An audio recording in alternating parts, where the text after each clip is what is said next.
Hey guys, it's Jenna Elfman from Fear the Walking Dead. I play Laura. No, I play Naomi. No, I play June. I play June on Fear the Walking Dead. And you're listening to the Fear the Walking Dead talk through on Talk Through Media. Hey, I'm Lindsley Register, and I play Lara on The Walking Dead. You're listening to The Walking Dead talk through on Talk Through Media. Hey, this is Ross Marquand, and you're listening to The Walking Dead talk through. Awesome. Hey, this is Mick Stahl, and you're listening to Fear the Walking Dead Talk Through. Cool.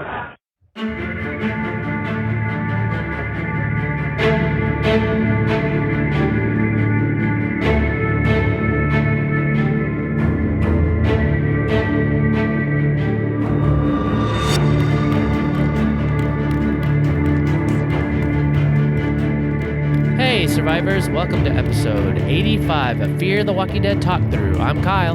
I'm Brian. And I'm LT. So we will be covering Fear the Walking Dead Season 7, Episode 2, titled 6 Hours, and some coverage of The Walking Dead Season 2, Episode 4, Family is a 4-letter word. But first, we have some feedback from our last podcast, and it comes from Renee, one of our favorite voicemails people. And I will go ahead and play it now. Hi guys, this is Renee. You know, I told you I love calling in. And when I listened to you guys today, I did not realize that I have never rated you guys on iTunes. So I went in, and of course you got a 5. If I could have rated a 10, I would have, because you guys are my favorite podcasters ever. So, Dieta, girl, you need to go on there and give them a 5-star review.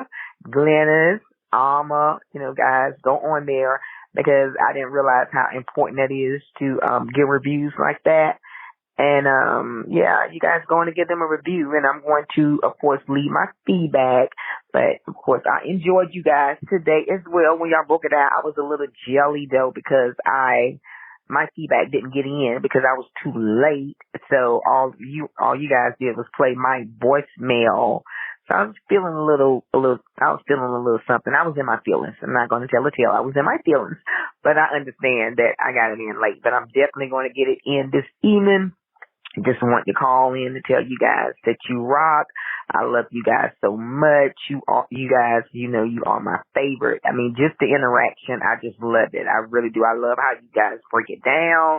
And I love the fact that you all are not as hard as so many of the other podcasters out there. Because I feel like Fear is a really good show. I enjoy Fear. And I'm loving the fact that it's an apocalypse, but it really looks like an apocalypse. It looks like, you know, Mad Max, which, you know, I love shows like that. I love movies like that. I love anything that has that look. The Book of Eli with Denzel, I like that. So I feel like Fear has, you know, it's promising. It's going to be good. The World Beyond, I'm not sure. I mean, they're going to have to tie it all together, because I'm like you guys. It seems like the CW, like Hope and her little boyfriend, Iris and her little boyfriend kissed the other night, and it definitely seems as if I forgot the one corduroy guy, him and the little girl, they got a little connection. So yeah, it does seem like the CW. Even though I did enjoy the 100 on the CW, I love that. But okay, of course I'm going to always ramble. That's what I do. But just wanted to call in. All right, okay, love you guys. Bye. Yay! Thank you, Renee. Thank you so much for bringing up the feedback or leaving that on iTunes, because it really, really does help. And plus, you know, we like to hear from all you guys that have been with us for so long, and we love all your feedback, and we love you're part of the show, and you know, we can't do this without you. So thank you so much. I mean, what can be said about that voicemail? We love you too. Yes, that's first thing I want to say. We love you too, and it's not just, you know, we love getting that feedback, but we also want to say that we love all of you listeners for listening to us, and even the ones that we don't hear from. Yes, we love knowing that you're out there listening to us. So, say hello. but even if you don't, even if you're shy, just thank you for being out there. But those that we do hear from a lot, we especially want to thank you. And we hear from Renee, we hear from Dieta, and boy, do we hear from Dieta this week. Mm-hmm. Yes. Yes. She's going to have a whole entire section of this podcast dedicated to her. But and that's in love. I say that. But anyway, thank you so much. We appreciate it so much. Yes. And I'll just say, as somebody who was on the other side of the microphone for quite some time, just send us an email. You don't have to do a lot of feedback. Just let us know you're out there. That would be, incredibly wonderful if we could, just, like I said, you don't have to do a lot of feedback. You don't have to go on the Facebook. Just drop us an email and say, hey, faithful listener, enjoy the podcast. Yeah, exactly. I was gonna say that too. Just knowing that you're out there is, warms the heart enough. Well, I was going to say that, there have been weeks that we've had lots of feedback, and there's weeks where we don't have much feedback at all. Yeah. And we enjoy doing it, but it's just a little reinforcement for us knowing that we're not just talking to each other. Yeah. One thing I wanted to say, and he doesn't know that I'm going to say this, but I got some feedback today. LT, they were saying how good it is to listen to you every week and how much of a joy it is to hear your voice. And I got to say, you've been a wonderful addition to this podcast and to the network in general. So just, kudos. Yep. Well, thanks, guys. And I mean, I've appreciated the fact that you took me in and gave me a place to do my thing. Yep. Nope. Always appreciated, and we love it. Well, what was Renee says besides, giving us great ratings and encouraging others too. It's nice to hear. It's like, yeah, we're not maybe as harsh as some other podcasts. Not to say that we don't have we'll air our, grievances on some of the things, but no, it's like, I'm glad. Yes. So that's definitely, I'm glad to hear that, coming from her. It's like, we try to we discuss the show as how we see it and how we're enjoying it, and it's not perfect, but it's still within our Walking Dead universe that we love. So it's it's why we like to podcast about it. I mean, it's worth saying that I've been hearing some of the podcasts lately, and they're just like really, really tough on the shows, and I don't know. It's like I don't see it. I just don't. Mm-hmm. I just don't see it. They're not perfect. There are things that they could be doing, and we've certainly criticized, especially Fear, at times. But right now, I like the show. Well, and warning, I mean, I'm going to go into, this episode was not my favorite, and I kind of a little bit harsh, but I'm not, it's not that I'm like, oh, I think the whole show is that way. I just think this episode didn't work for me. So I'll get into that later. But overall though, it's like, I like the show, it's like, I enjoy, the things that they've done. So it's, it's that's kind of where I'm at. I'm like, I can be critical at some things, and we have been, and this is going to be a rare time where I'm like, I kind of felt like I just didn't really want this to even, I didn't even want to watch this episode. It was just like, I could do without it. I'm ready for the next one, kind of thing. And I think that's just me. We'll definitely call it. If they play a weak hand or they do something that we think silly, we'll call them on it. Yeah, but we'll also give them credit for things they do right, and I think that's something that it's easy to hit on the bad points and not say anything good about it, when there are a few redeeming qualities in this episode. It wasn't my favorite, but I don't think I disliked it as much as you did, Kyle. And I will always point the finger and laugh at things they do that make me go, I think not. Mm-hmm. But for the most part, I try to look at it, not just point by point, but look at the totality of it as well. And was this my favorite episode? No. Do I think it sucked? No. There's a few head scratchers, but for the most part, I think they're doing better overall, I would say, than they've done in the past, but we'll get into that. Yeah. Yeah. The thing that I'm noticing is that, a lot of the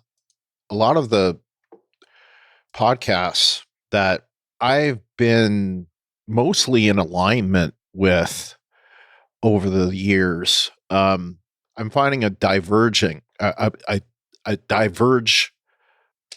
fork in the road, I guess, between my opinions and their opinions, because they've gotten to a point where they're hating on the show so much that they're just not giving it any credit for anything positive that it's doing. Right. And I'm sorry, there's a lot positive, like the scene at the beginning. Well, okay, I'll hold my cards back right now, but there were some things that I really enjoyed in this episode. So, we'll get into it when the time comes. Well, and like I've said before, I listen to several other Walking Dead podcasts, but I don't listen to anybody before we record. Yeah, same here. And that's just for my peace of mind. And if we end up agreeing with someone else, then it's because we were of a like mind. That I try not to color my thoughts beforehand by listening to somebody else. Yeah. That's what I do. I'm like, I don't really listen to very many Walking Dead podcasts, especially before I record. And I'm like, I kind of want to take it from this is just my, how I feel and what I was thinking, or how I reacted to it. And I don't want stuff to kind of be influencing that just because, whatever. In my case, sometimes I listen and sometimes I don't. I will give credit if I don't. If I do listen to another podcast, I will say I listen to these people and they brought up a good point. Because I like to give the most thought out opinion, and if it includes thoughts from other people, then great. But I'll say lately, the negativity that I've been feeling has made me also diverge from that action. I'm just not listening to those podcasts until after we record as well. So I'm kind of following what you guys are doing, because when they're bringing up all this negativity, it just spoils things for me, because I'm not feeling it, So yep, agree completely. And two, it's bad enough that I'm having to, duck and dodge on YouTube. Yeah, that there are several people who are in the same boat that you are. I guess they're AMC Plus people, and they're posting stuff ahead of the broadcast. I want to avoid spoilers as much as possible, even if I know it's coming. Some of them are subtle and some of them are less so. There's one big YouTuber that has been, going on for many seasons, who has been putting out episodes about the episodes as they go through AMC Plus. So he's an entire week ahead. And right. I find that irresponsible. It's just irresponsible. You shouldn't do that, because there's a lot of people, especially, in overseas, outside of the US and Canada, they don't get AMC Plus. They can't get AMC Plus. So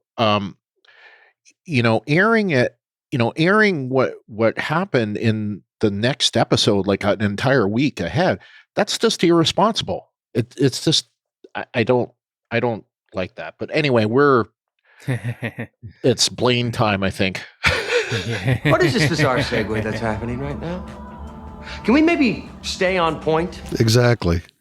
Yep. All right. Well, let's continue because Renee did give her feedback for last week's episode and just didn't make it in time before we recorded.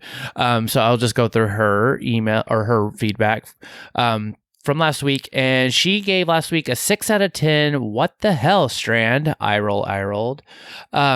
Her awesome sauce was, it looks like a true apocalypse with everyone walking around with their masks on. It reminded me of Mad Max or the Book of Eli. If we don't get COVID under control, we could end up looking like a wasteland. Shrug. Sad sauce was Strand pushing Will over the top of the tower. Like, what the hell, Strand?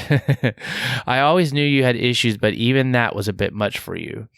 Yep, poor Will. One episode Will. Her what sauce was just when I thought the walkers couldn't get any more disgusting. Throw up face. Here comes the radioactive but booty naked walkers. Nice.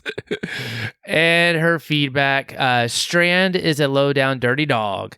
He has been that way from the beginning, but I really thought Alicia would have softened him up. But I should have known, once a snake, always a snake. He had the nerve to say he can't love anyone if he wants to keep his community safe. His community, dictator mentality. You always know a dictator because they love to say mine and my. I cannot wait until Morgan, or better yet, Alicia kills that ass. Strand has and always will be about self. I'm like Deetta Patterson, ain't no redemption for him. This episode was okay. I need them to pick up the pace and not take forever to show the showdown between Strand and Morgan. Brian, what you said about Michonne made sense. I don't think it's about race either, but because she's black female, I was all in my feelings. But truth be told, it would have been Rosita or Maggie leaving their kids. I would have been just as upset. I'm glad you guys addressed it. That's why you guys are my favorite podcasters. Heart emoji. Thank you. Yep. But yeah, we understood that. Yeah. It's the story or the concept of it. Despite, race, it's wrong. It's weak to send her off like that. Mm-hmm. It's unrealistic to me. So, yep. And then she gave some the World Beyond feedback. And she said, I was happy to see Elton and Percy. I didn't understand the young girl putting the flowers in the walker's eyes and praying over them. At least that's what I think they were doing. I'm not really sure what's up with the art people, but they seem a little sus to me. I want this show to pick up the pace too, because truthfully, I was falling asleep. 10 p.m. is past my bedtime, so I felt it kind of hard to stay up for a show I'm not really invested in. Overall, decent episode, I guess. Facepalm. I didn't like that episode. Yeah, it was very much, it's like I said last week, it was really feeling the CW again. Yep. And, I felt that again this week, but not as much. Yep.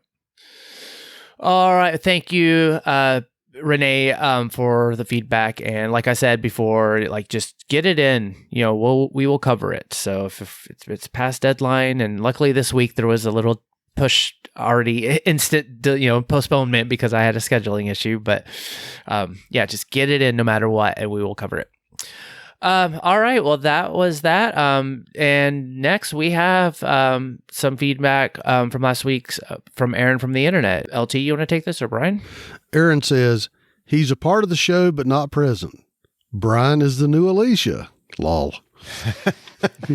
I was kind of in and out last week. Yeah. Is he a good guy or a bad guy? He's Strand. He can do both. Smiley face. There's two versions of the series, with Madison, good years, and without Madison, quality varies episode to episode, much less season to season. She says, no Al, no Alicia, no Strand if they kill him, and no Madison. I'd be free of the series. I'd miss you guys as a listener, but I wouldn't have to suffer the Morgan hour anymore, which would be nice.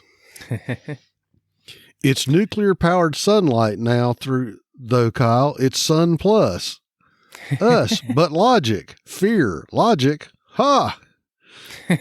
Sun Plus. And she says, Strandians claps to LT. Thank you.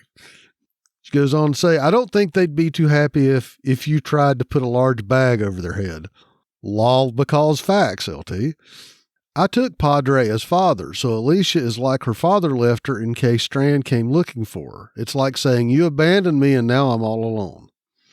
This interpretation really hit me for the feels because Alicia and Coleman are the last consistent OGs, not the last the originals because Daniel is still around, but we don't see Reuben really at all anymore. So it's like the last one standing and they're apart, and yeah, a nice emotional moment to this original Fear fan. It could be a clue to her next location, but I also took it to mean father had and left her. Strand was her rock after Madison and Alicia. Strand was her rock after Madison, and Alicia does treat him more like a dad than she ever did Travis. She goes on to say, how do you get back up a zip line? Slowly. Winky face. Oh, Kyle, of course it's about Morgan still. Did you think this was still OG Fear? Maybe. If it was more about Alicia, the last member of the Clark family, which the series started with, then we'd still have Alicia, but since we're focusing on Morgan, of course she's going to walk. Frowny face. Yeah. And I am going to say later of some stuff that I think maybe I'm on board with you about Morgan. She says, pass on more Will. I think she wanted to sacrifice herself and Will saved her, which in her mind made things worse for Moore. So it's like he wasn't willing to do what was needed to be done for the good of the majority, so she couldn't trust him. I think he's blowing some of it out of proportion, but yeah, I think Alicia told him to let her die and he didn't. Love the feedback, Renee. Disagree about Strand, but I feel you. He's your Morgan now. I will take Daniel killing Strand, Alicia doing it, or some elaborate plan blowing him up, but never Morgan killing him. Morgan has taken enough originals off. Thank you. Thank you, Aaron. I just quickly will say, like, yeah, I'm starting to have kind of a Morgan issue now myself. So, and we'll go into that later. All right. Well, that was all our feedback from last week's episode. So let's go into this week. And this week, Fear the Walking Dead Season 7, Episode 2, titled 6 Hours, written by Ian Goldberg and Andrew Chambliss, directed by Michael Satrazemis. And the description is Morgan and Grace must leave the safety of the submarine to face life outside. All right. Well, let's go into our ratings. I guess I'll just go and start with mine. And this is where I don't know. I'll go into like later with some of my watch, or I think I put in my weeks. But like after my first watch, like I felt like I was like, this was like, I mean, this might be drastic. My most hated episode, which I don't think I really, should say that. It just was probably the most disliked episode I think I've had in a long time. So I gave it 3. Fred, just kill the baby already. No parental rights to you, Kyle. Yes, not in the ZA. Don't. But then I was like, after my rewatch, I mean, I did give it a better score. I mean, it's not great, but I give it 6 beta burns on the face out of 10. And I don't know, I just, for some reason, I felt like I could just done without this episode. Or I almost kind of like just this episode's plot or whatever. I should have been something else. I don't know. I really did not like it and I didn't care for it. I just kind of wanted to move on and be like, okay, what's next week? Brian, what'd you give it? I think LT should go next. Okay. LT? Okay. Well, I was sort of on the bus with you, not so hard, but I gave it 6 out of 10 Apocalypse Pintos. Reason why I said LT you should go next is because I'm not on board with you guys. I'm almost ashamed of it at this point because I'm going to have to justify this. I give it a 9. And since we've had so many eye traumas in the Star Trek universe, I'm going to give it 9 nose traumas. I really enjoyed it, and I'm kind of. It seems like everyone else seems to be negative on it, and I did hear a little piece of one of the other podcasts, but after about 2 minutes of listening to them, I was like, I can't deal with this anymore. So, yeah, I enjoyed it. Sorry. Yeah. Sorry, Well, not sorry. Hey, yeah, it's no sorry's needed. It's just It is what it is. And I don't know. We'll go on. We'll discuss more. Maybe it'll come around. Yep. Yeah. All right. Well, that was our ratings. So we had one listener's rating that came from Renee, and she gave it a 6 out of 10. I really wanted to see the Walker baby. Shrug, shrug. As all of us wanted to see the Walker baby. Yep. I guess it was easier just to have the bag move. We definitely wanted to see that, but oh well. And Morgan did shoot it. So yes, he did. So I'm not the only one that was like killing a baby, even though it was a Walker baby. All right. Well, that was all our listeners' ratings for this week. So let's get into our awesome sauce. And we got our awesome sauce from Renee, and she says, "Love that it looked like a true apocalypse." Yep, sepia tone. Oh yeah. Since I wrote the most, or do you guys want to go first, or I guess I'll just go down the list. Well, I can go first since I really had the least listed as awesome.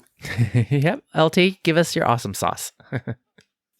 As much as I'm going to call her behaviors into question later, I'm going to say my awesome sauce is Grace and her performance in this episode.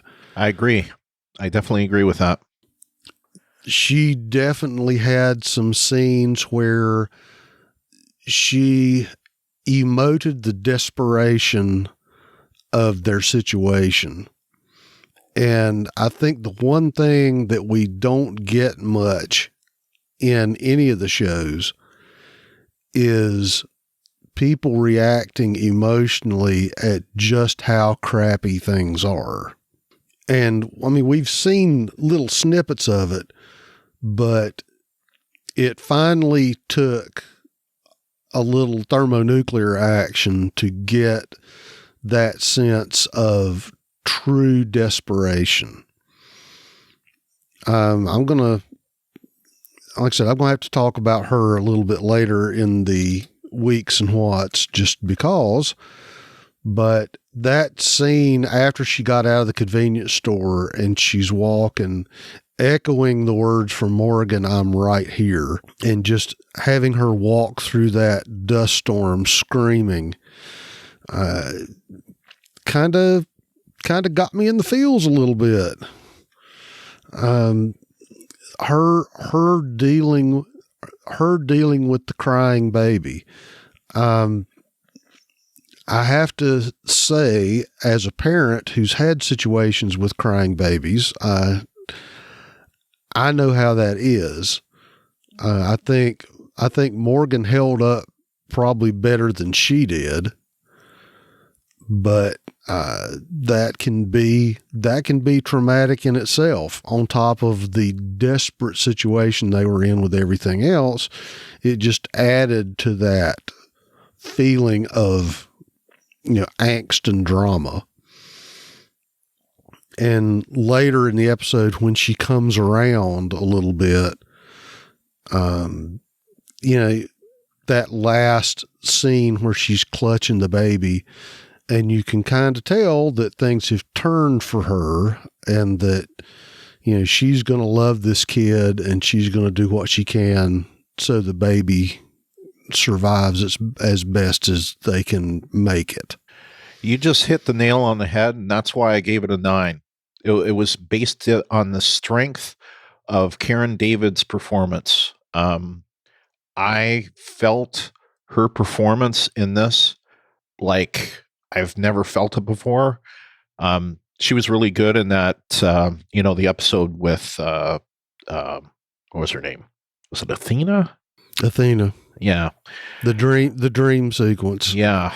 But I thought that she just knocked it out of the park this episode, and not just her, but her character and how well it was written, and how much I was feeling for that character at the time.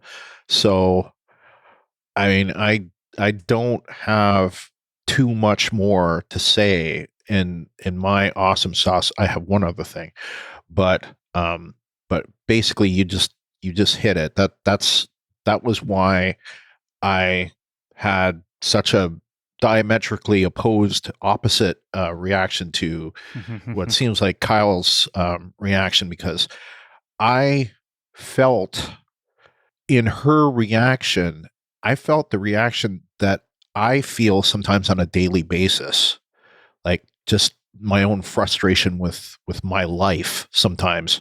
And it just, okay, that might be a little too inside baseball, but anyway, I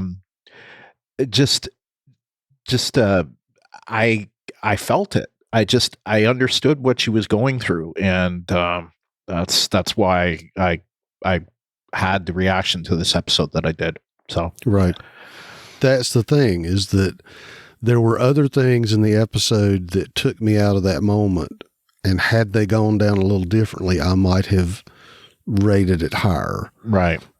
But it's sort of, no matter how good her performance was, it couldn't pull free of the shackles of the other things that I was scratching my head about. Mm-hmm. Yeah. Well, yeah. I mean, that's where I gave one of my awesome sauce was Grace. And it's like, I really did like her character. I think what it was like, I don't know what you were kind of saying, LT, where it's like, but like I was enjoying kind of her dealing with this whole world and like, dealing with the baby, which, I thought my issues with the baby is just because I'm kind of like, I'm tired of this being like a plot point of like saving this kid. I know that's being harsh but it's like just that I'm not having, I don't want to see it. Like, it's not something I really want to, like, I feel that needs to be really part of it. Right. But I liked Grace being, though, kind of like the,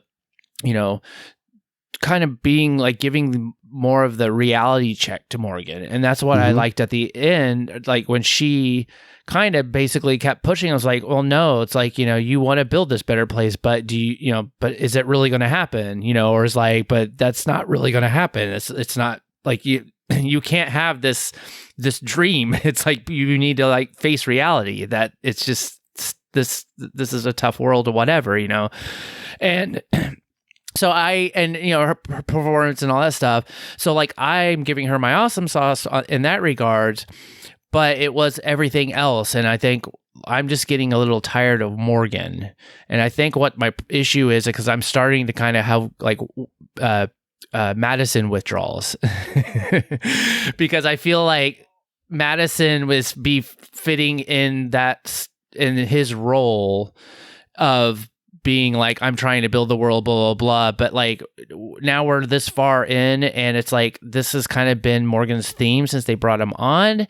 And it's like, I mean, I'm hoping that this is the change, that he's finally just giving it up on this, that he can just save the whole world and only he can do it, So that's where I'm coming from, where I'm like, I'm starting to just, I want to move on. Like, I want to see more Alicia and Strand, I'm kind of, Morgan, I'm done with. I'm just like, okay, you go do your thing then, just like whatever. Cause I just having these focused all the episode on him. I'm like, we've seen this. I'm kind of tired of it.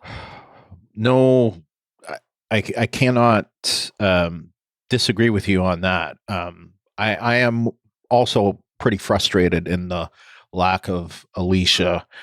And, I have to think at this point that it's COVID related, at least to some extent, because it's just, it's ridiculous that, you've got this actress who's, second on the bill, and yet we barely have seen her last season and in this season, So I just I do concur with that. Yeah.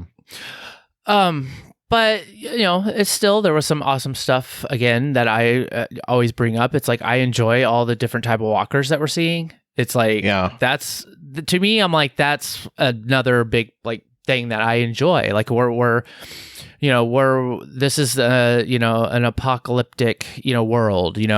They're surviving, and now we're dealing with like, oh gosh, there's like fallout. Like who would have thought that like you would have to be dealing with fallout during a zombie apocalypse. But yeah, like showing like the gooey exploding, I guess when touched walkers, because they're coming from the crater or something like that. Like, and then, Morgan ran into them with the car and they all explode. And then them at the windows, and they're just basically melting and like sliming, running down the glass. Like all those effects, all that stuff is like, to me, I'm like, oh, that is so cool. I'd love to see, like, I like seeing that. And it was kind of like, I put in here in my notes, I was just like, it reminded me of that, of The Walking Dead, what was it, season 5, episode 5, self-help, when Eugene was on that the fire truck or whatever and sprayed the water hose. Oh, and knocked all the walkers down, and they all kind of like fell apart or like whatever. So I mean, it was just like, I don't know, I just love seeing how they're doing new things with walkers or doing fun things with walkers. That to me, I'm like, that's part of the show that I like to see. And then the last is just getting more information about Padre. And I mean, Aaron makes a good, interesting, comment about, thinking that it was like kind of like saying father or mean father. But we obviously now know it's a place, or maybe it's an idea, we don't know, but obviously there's people talking on a radio, and Bay and Fred, the other two people, they've heard of this, and they've, I guess, kind of maybe figured out where it was, and now we're finding out that it's like, oh yeah, it's near Corpus Christi, possibly. Yeah. This will be in my weak sauce. Okay. This is the weakest of the weak, by the way, in my opinion. So we definitely are not on the same, not on the same continent. Yeah. No, we're like, yeah, we're different poles this week. Well, hey, no, they're good. I like to kind of hear what your comment is when we get to that. But I don't know. It's just they dropped it on us last episode, and now we're like, okay, here's a little more information, and I'm looking at it, it's like, oh, is that where Alicia is? So we have to get there so that we can finally see her. So yeah, that's pretty much what I had for just awesome.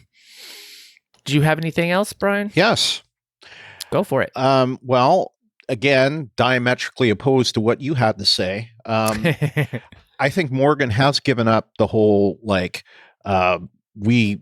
we don't have to, basically, we don't have to try to, make civilization the way it was. We just need to, keep things going.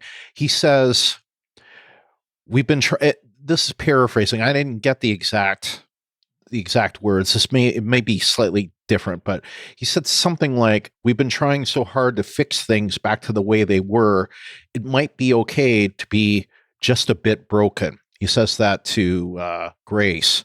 And I think that's a sign of, maybe Morgan is finally going to stop trying to, make things the way that they were, and just, make things good enough to make things worthwhile, because nothing is ever going to be the way things were, it's just not. And, I think he's right in not wanting to have anything to do with Strand, but because I think that's, I think Strand is on his way to, becoming the governor or Negan, or worse. But I think that just having settlement, something that, they can live out their days or whatever, I think is good. I don't know if I would consider Padre Island the best possible place in all contingencies, because I'll talk about that as well. But besides the point, I think he's starting to get up off his ideals. So that's what I'm hoping. Yeah. Yeah. And if that's a paraphrase, maybe, I don't know if that, because I'm like, I looked at my notes. I don't think I wrote, I didn't write it down.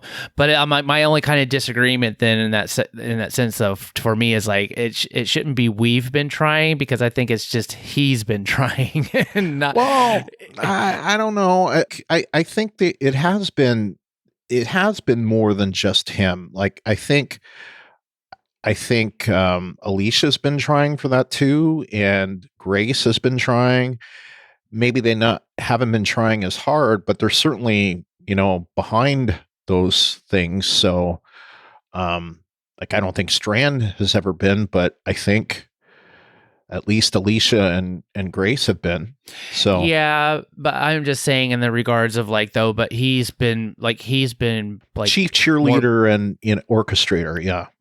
Yeah, like he's been pushing everybody to do this, and it's been him the one controlling it and saying, no, we're doing this. When they're like, no, let's do this. So that's my, and then he's been doing this for several seasons now, and that's kind of where I'm coming from. So it's good to see some change, but we'll see. Yeah. No disagreement there.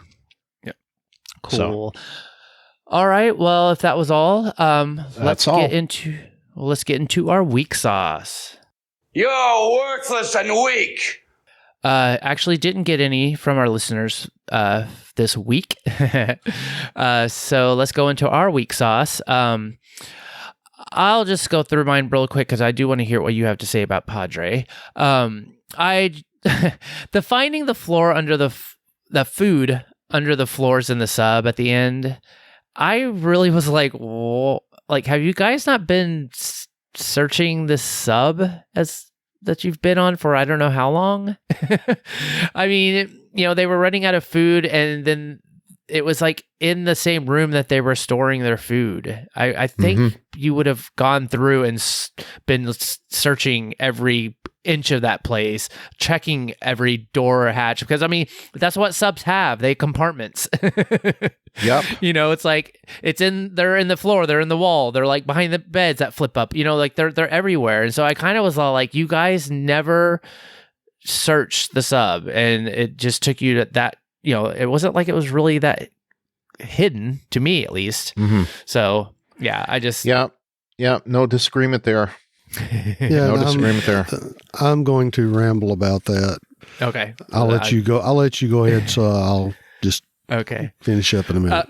Awesome. And then I don't know. I think I'm having just a little issue just with having a baby in these episodes or in this world or whatever. I don't know. It's like, for one, it was like the baby is like, how long did it go without food? I mean, I try to figure out from the scene, from the starting this episode to the end, I don't know, was that 48 hours, 72 hours? But it was too long.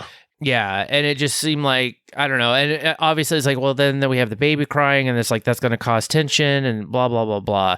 And I was kind of like, okay, that's where I was like, I don't know, we've seen babies in The Walking Dead, so I mean, I get that part of it. They're a liability, and it takes some work to keep them alive, but this wasn't even their baby. And it's like, I don't get why those other people, besides being crazy, were trying to keep the baby alive. Like this whole episode was all centered around this baby and people wanting babies. And I don't know. It just kind of put me off to, I'm like, okay, whatever. I just, they could have done something else. I don't know. Or to me, that's why I was kind of like, I could have done without this episode. And then if I wanted to be real, and I know that this isn't a reality show, but I just kind of like, okay, if you're in the ZA at this point and you're like in a condition like this where you're like you have no food or you're running out of food and you're like you can't even go outside because there was a nuclear blast, and it was like you're risking your life to save the baby. And I know it might be kind of harsh, but I was kind of like, okay, whatever, like I've seen this before and I just didn't really care. And then also I'm just like, just get rid of it. Being harsh. And I like I said, like we were talking earlier, I'm like, yes, I like the show. Wow. I just think this episode and like this plot point, they use this well, and I'm kind of like, I don't enjoy this. I'm like, I want to see something else. So that's me. That's you might think differently. I just kind of like, I don't want babies in this show anymore. So that's all I have. What do you really think? Well, Okay. Yep. I'll just put it out there. Go ahead. Whoever wants to go next. Well, I'll go because I just want to get this off my chest. I'm sorry. Everyone from Texas should know what Padre is. Padre is on a frickin' map, and Padre is the largest barrier island in the world. Okay. It's clearly and literally, if where they were in Galveston, the sub, that's on a barrier island, right? It's just the next barrier island over, or a near island. They're probably not exactly the same island, but they're close. But They're close. yeah.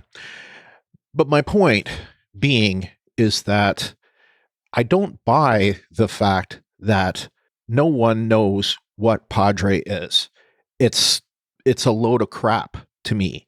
So them making it a plot point doesn't ring true to me. I knew what Padre was. I'm not even from this country, okay? Originally. Okay, I've lived here 21 years, but anyway. But still, it's like, come on. I don't buy it. Secondly, making it like the place to go, it gets hit by hurricanes quite a lot. So yeah, it might not be a bad place to be some of the time, but if the weather gets bad, or for that matter, it's the summer, maybe you might not want to be there. It's going to be hot. Yeah. And the point that you were making is that it's a coastal barrier island. Yes. So it's going to be out on the Gulf of Mexico. Right. Which means you're not going to have the same fresh water. Right. You're probably not going to have an accessible water table. Exactly. Mm-hmm. And for all the wonderful defensible things about being on an island, you have all the negatives of being on an island. Yeah. Yeah, and that's kind of my point, is that there are some definite positives to it. There'd definitely be less walkers there, at least in theory. But there's where are you going to get the water from, and if there's a storm, where do you go? What happens if you're 12 feet 12 feet flooded? Because I mean that does happen, and has happened on those islands. Galveston, for example, was famously pretty much wiped out in one of the hurricanes. Around the turn of the century. Yeah, it was in the early 1900s. Right. And same with Padre Island. That's had its share of severe weather as well. So Anyway, there are positives to it, but number one, I don't buy it as the best place to be, and I don't buy it as I don't know what it is. I can understand why Morgan doesn't understand what it is because he's not from there. But if he grabbed a map of Texas, it's going to have on it Padre Island, and it's like, chances are he's seen a map of Texas at this point. So, Yeah, and that's why I put in getting to know more information, because I agree with you. It's like, I know that Padre Island, and just hearing Padre, that's what I thought. But then that's where I was thinking, where it's like, well, but maybe it's an idea, maybe it's like something else than the obvious. And then then they even put it on the map that they showed. It's like it's inland, or it's not it's not circling an island. It's like in a I don't know. It's like north of Corpus Christi port or whatever. So that's where I was kind of wondering if it's like a code, like it was code or something. Right. It's like Padre's just the name of this place, but not the actual island.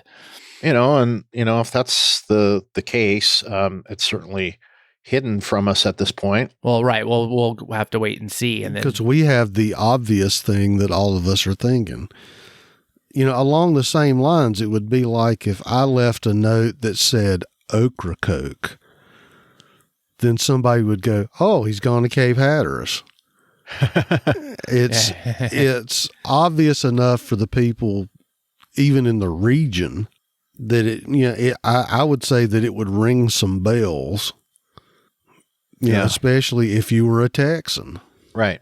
Yeah, and that's kind of my point, is that Grace, she's not, we know pretty much she's not from that area of Texas, but you would think that she would know what Padre Island is, and it might ring a bell, especially the fact that they're on, a barrier island as it is.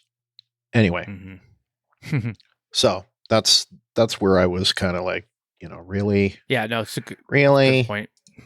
Yeah. So anyway, that's my point. Cool. All right, LT, take it away with the subs. Well, I was going to run with something you had said, and it's obviously there are no submariners in the apocalypse. Nobody's been to a museum submarine, or I would even go as far as nobody ever saw the movie Das Boot. Because the reason I bring that one up is it has some of the best scenes of when they leave port. Every nook, cranny, and available space has food in it. Mm-hmm. Because that's the one thing they can't make. They can get more air. They have, desalinizers so they can make water, but you can't make food. So even modern subs, along the line that you were saying, I've been on the USS Clamagore, which is down in Charleston.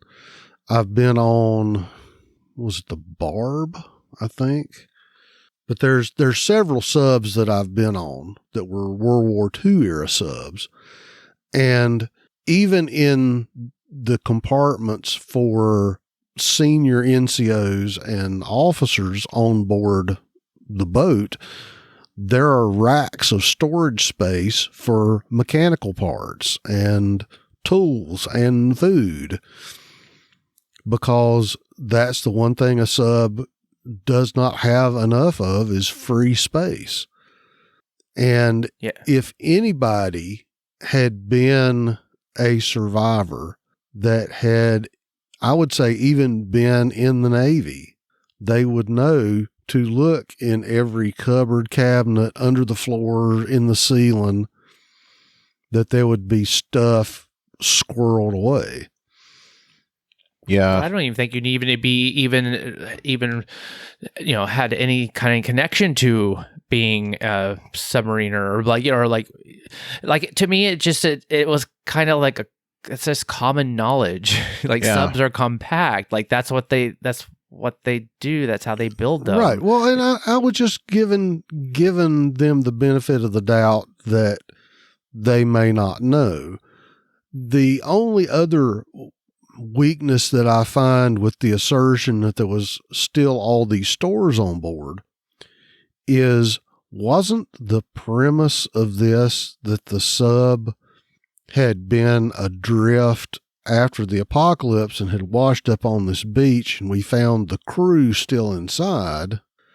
I'm wondering, well, how long were they, out of port since their last provisioning before things went bad? Yeah, that's a good question. I just from the standpoint of, well, how much of the stores did the crew consume while the crew was still on board? Yeah. Would there still be this one compartment that's just chock full of number 10 cans?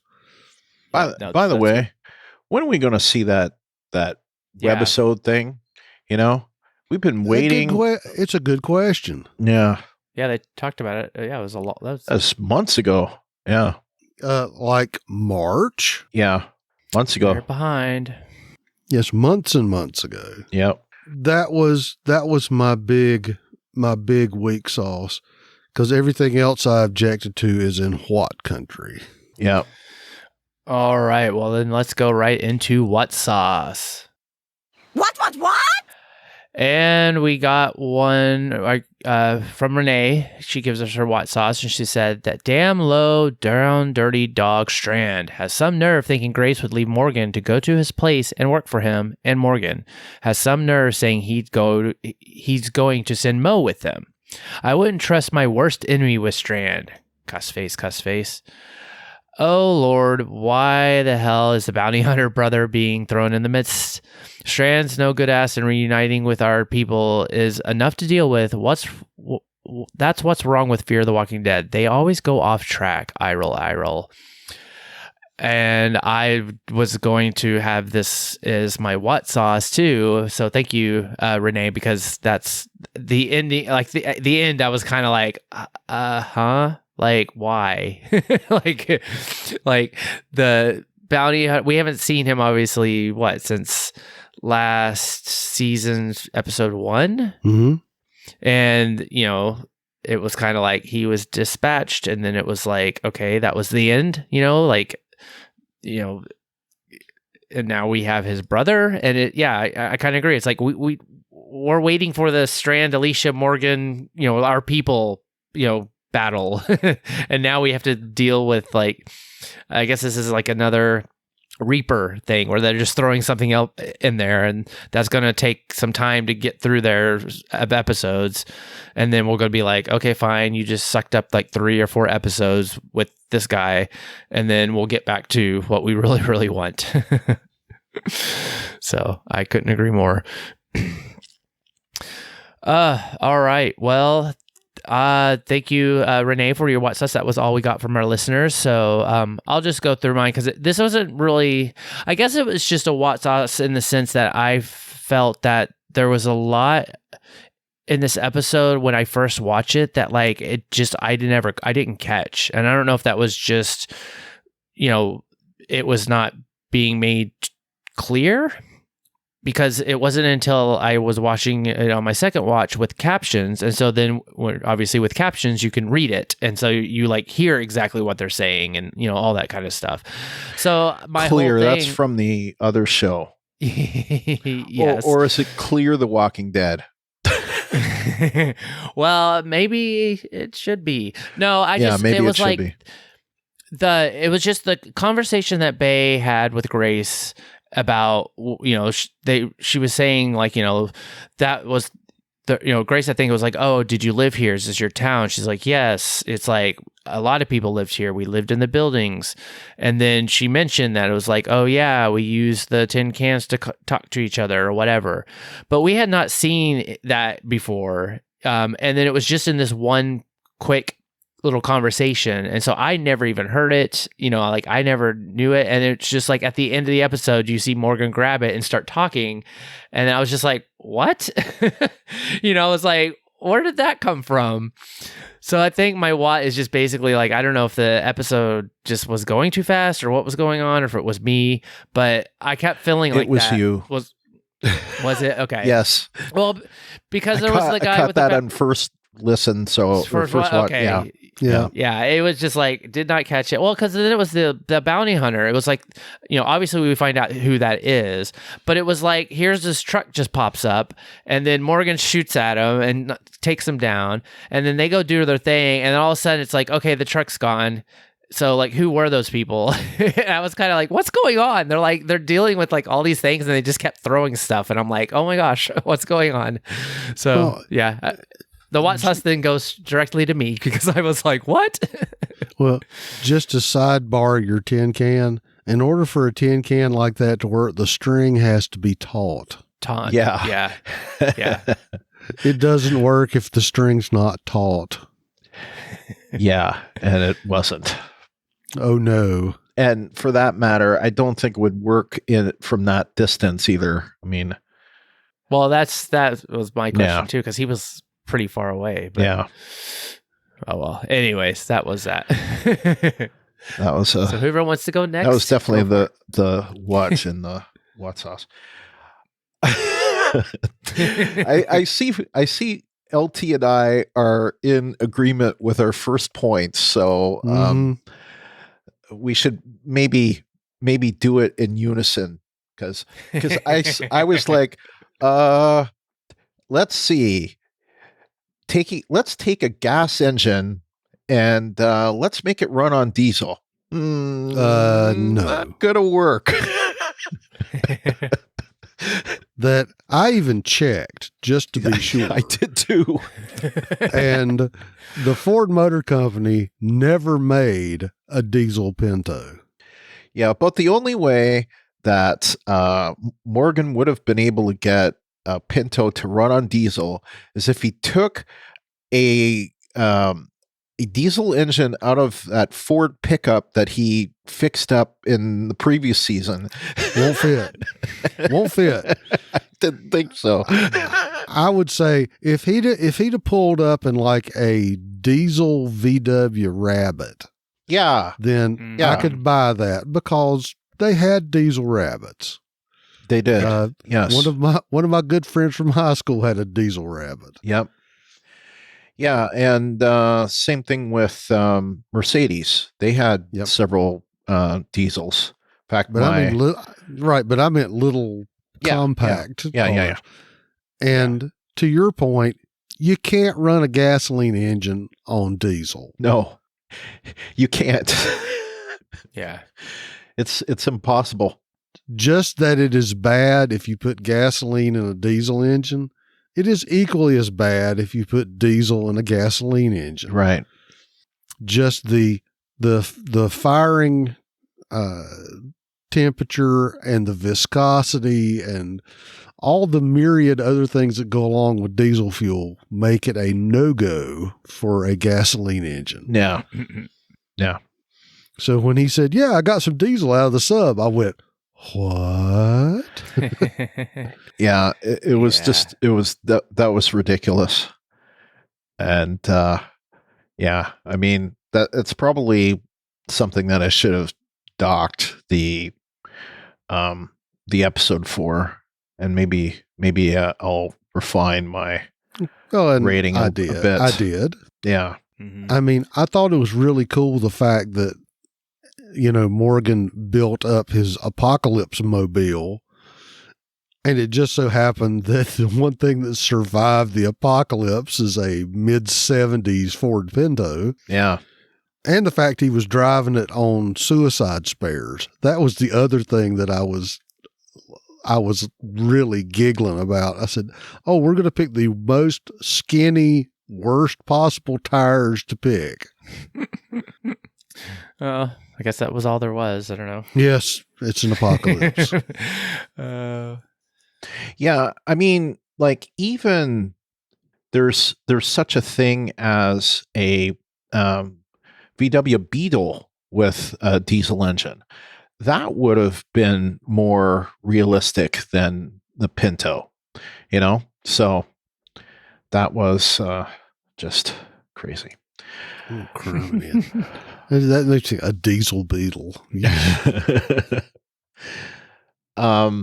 Who's going to go next, since we kind of did that one together? I can. It looks like we're going to have some more crossover. Yeah.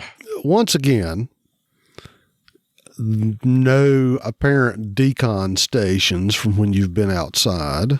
True. So let's go ahead and just sprinkle all that lovely radioactive dust over everything inside your nice, clean area. Batteries. So Grace is back to using her little handheld tape player. And I was going, did we find some AAAs in the sub? Because I thought she killed those batteries that she had last season. Oh, yeah. But batteries are always going to be a perpetual thing for where it's like, wait a minute. Because it's not like you can run down to the Dollar General and buy more. Right. Of course, since this is Fear and they are in Texas, I guess they could go to Bill's.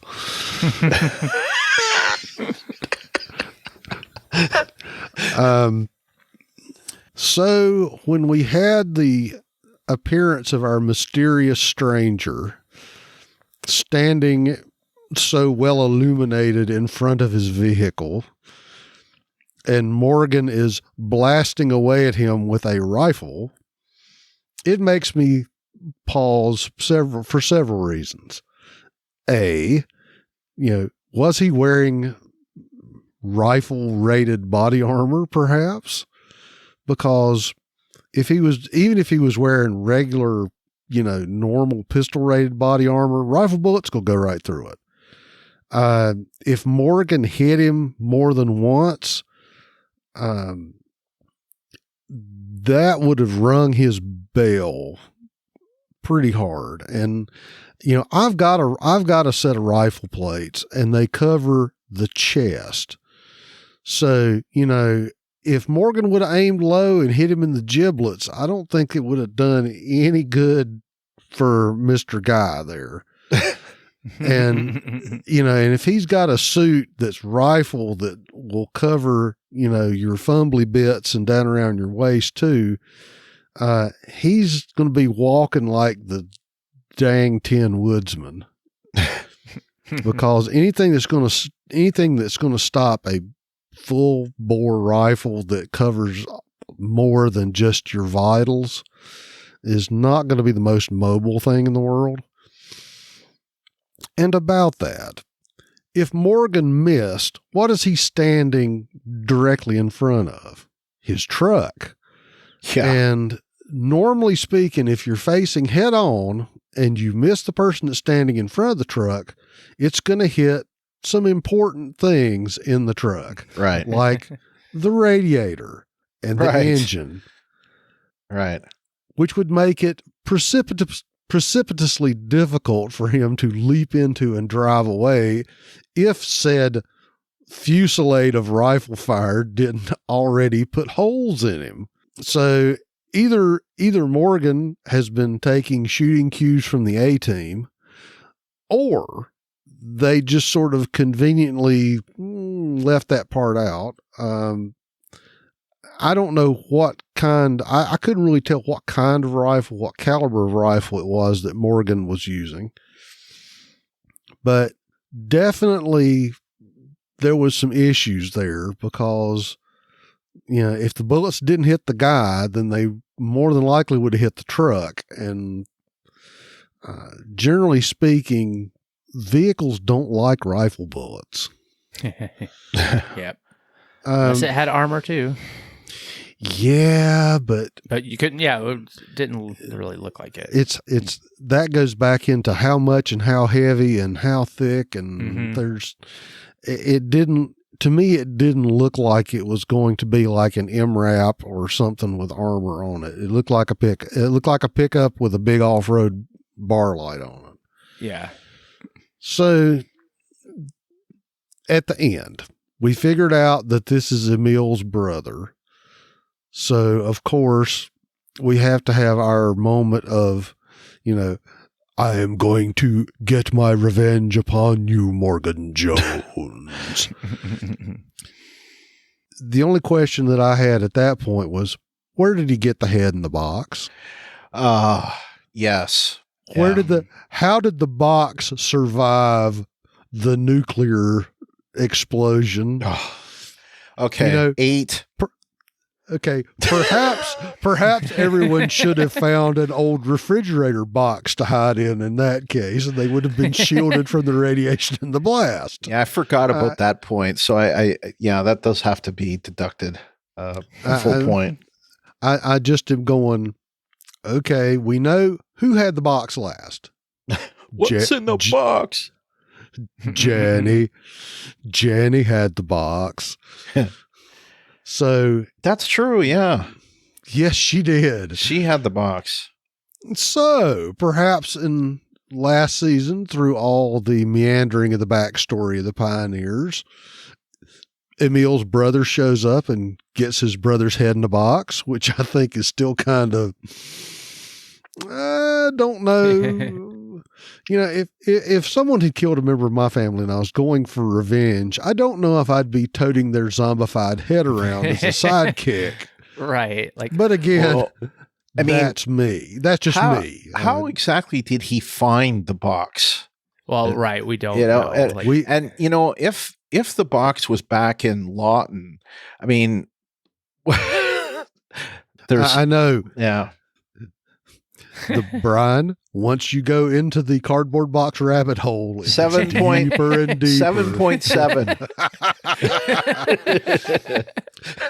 and so, Mr. Malash, now that you're coming over to my side, yes. Like I said, it's just the fact of, so the box survived the blast. We don't know how he got the box. The fact that he's toting his dead brother's zombie head around in said box. Well, no, he wasn't though. He just came upon it. He came upon it with Rufus, which makes me think, didn't anybody care about Rufus? Like they just like yes, he just what about the dog? And what about the dog? That's where it has to go down to 7.5. So I've already dropped it by 1.5. Okay, because I thought about that. I'm just going to throw it out here like this, and this is just my feeling. So what would do you better, Brian? The fact that the brother somehow got the box with the head and was carrying it around with him, or mysteriously after getting shot, he reacquires Rufus, and they just randomly happen to find the box at a conveniently burning campfire. That's kind of where I was coming from. That's why I was going to say that's why it dropped from 9 to 8. So which sad altered reality suits you best, sir? All of that drops the thing by a point, and then the whole Rufus thing drops by another half point. But yeah, I had the whole Emil's brother thing down as well. But I had this point where with him, I thought, what is he? Is that a CRM? Because like I've been waiting to see the CRM on here. I'm thinking, is that guy CRM? But then I had like this weird, two universes collide kind of thing, and I thought that guy looks like a Borg. Yeah. From a distance, it looked like a Borg. I am Emil's brother of Borg. Your biological distinctiveness will be made part of our own. You will be assimilated. Yep. Resistance is futile. Yeah. Fun. Yeah. So anyway, I had to. The fact that he looked like a Borg, and he just gets up and goes away, mysteriously. I thought it was, strange, but anyway. The other two things that you're all done, right, LT? Yeah. Okay. So the other two things that I wrote down, if they are so gooey, why are they still undead? I mean, how is it that they're still like walking at this point? Wouldn't you think that they would have just completely fried over at this point, been no longer viable as undead? And then there was there was a line that I caught that was kind of strange. And again, this is paraphrasing. This is my husband. He's called Fred. Yeah, that's what she said. She didn't say, his name is Fred, or this is Fred. She said he's called Fred. And I'm like, what? Yeah, they were all they were just had a couple loose burned screws. Well, they definitely had a couple of loose screws, but and loose noses, but yes. And cheeks and whatnot. And that whole thing was pretty gross, wouldn't you say? Yeah. It was right up there. It was right up there with, oh God, what was it? Some pretty cool makeup. Yeah. The Reavers in Firefly, and the guys with the phage in Star Trek. Oh yeah. Or just general movies with lepers, or the bad guys from Insurrection. Yeah. Oh yeah. Yeah. With the stretch skin. Mm-hmm. We're all still going down the same kind of trail on that. Now, the only thing, Brian, with your gooey walkers, that's kind of like been my thing with the beef jerky walkers. If they're so desiccated and dried out, how are they going to walk? Yeah. So there's like a prime point of decay when walkers are extremely viable. And then, if they're too gushy or they're too dry, then I kind of struggle with how they can propel themselves. Yeah. Or maybe the side effect of the zombie virus is their bodies extrude formaldehyde or something. Well, and the thing is, for being in that crater and being witness to that bomb, why wouldn't they turn to jerky? Why would they get all gooey? It's like, I guess it depends on how close they are, whether they're steam heated versus rotisserie or that's going to be just like the conversation of grilled hot dogs or boiled hot dogs. Exactly. I guess if they're heated by boiling them, I guess they would turn gooey. Whereas if they're fire grilled, then they're jerky. So. Okay, well, I answered my own question. All right, that's all I've got. All right. Well, then that goes into our sad and awe sauce. Aww. And we got the one from Renee from Atlanta, and she gives her sad and awe as hearing the zombie noise coming out of the suitcase and knowing it was the baby. But I still wanted to see the zombie baby. She's like, shrug. The couple suffered some nasty side effects from being out in the wasteland. Morgan talking about he hated leaving the lady behind. Eyeball emoji. The hell? She wasn't coming back with me. I felt some type of way when she was in the car with him. Eye roll. And then she gave a cute sauce. Mo is so cute and looks like she could be Grace's baby. We know that she's not Grace's baby, but she could look like Gracie's baby. Yeah. I can see that. Yeah, Mo was cute. Just cried a lot, and I didn't have anything against Mo. I just babies in general in the ZA in this episode. Oh, all right. Thank you, Renee, for your sad, awe, and cute sauce. We'll go into ours. I didn't really have anything. I mean. So I'll just leave it, I guess, to you, LT. Well, I had 3 sads. One was the zombie.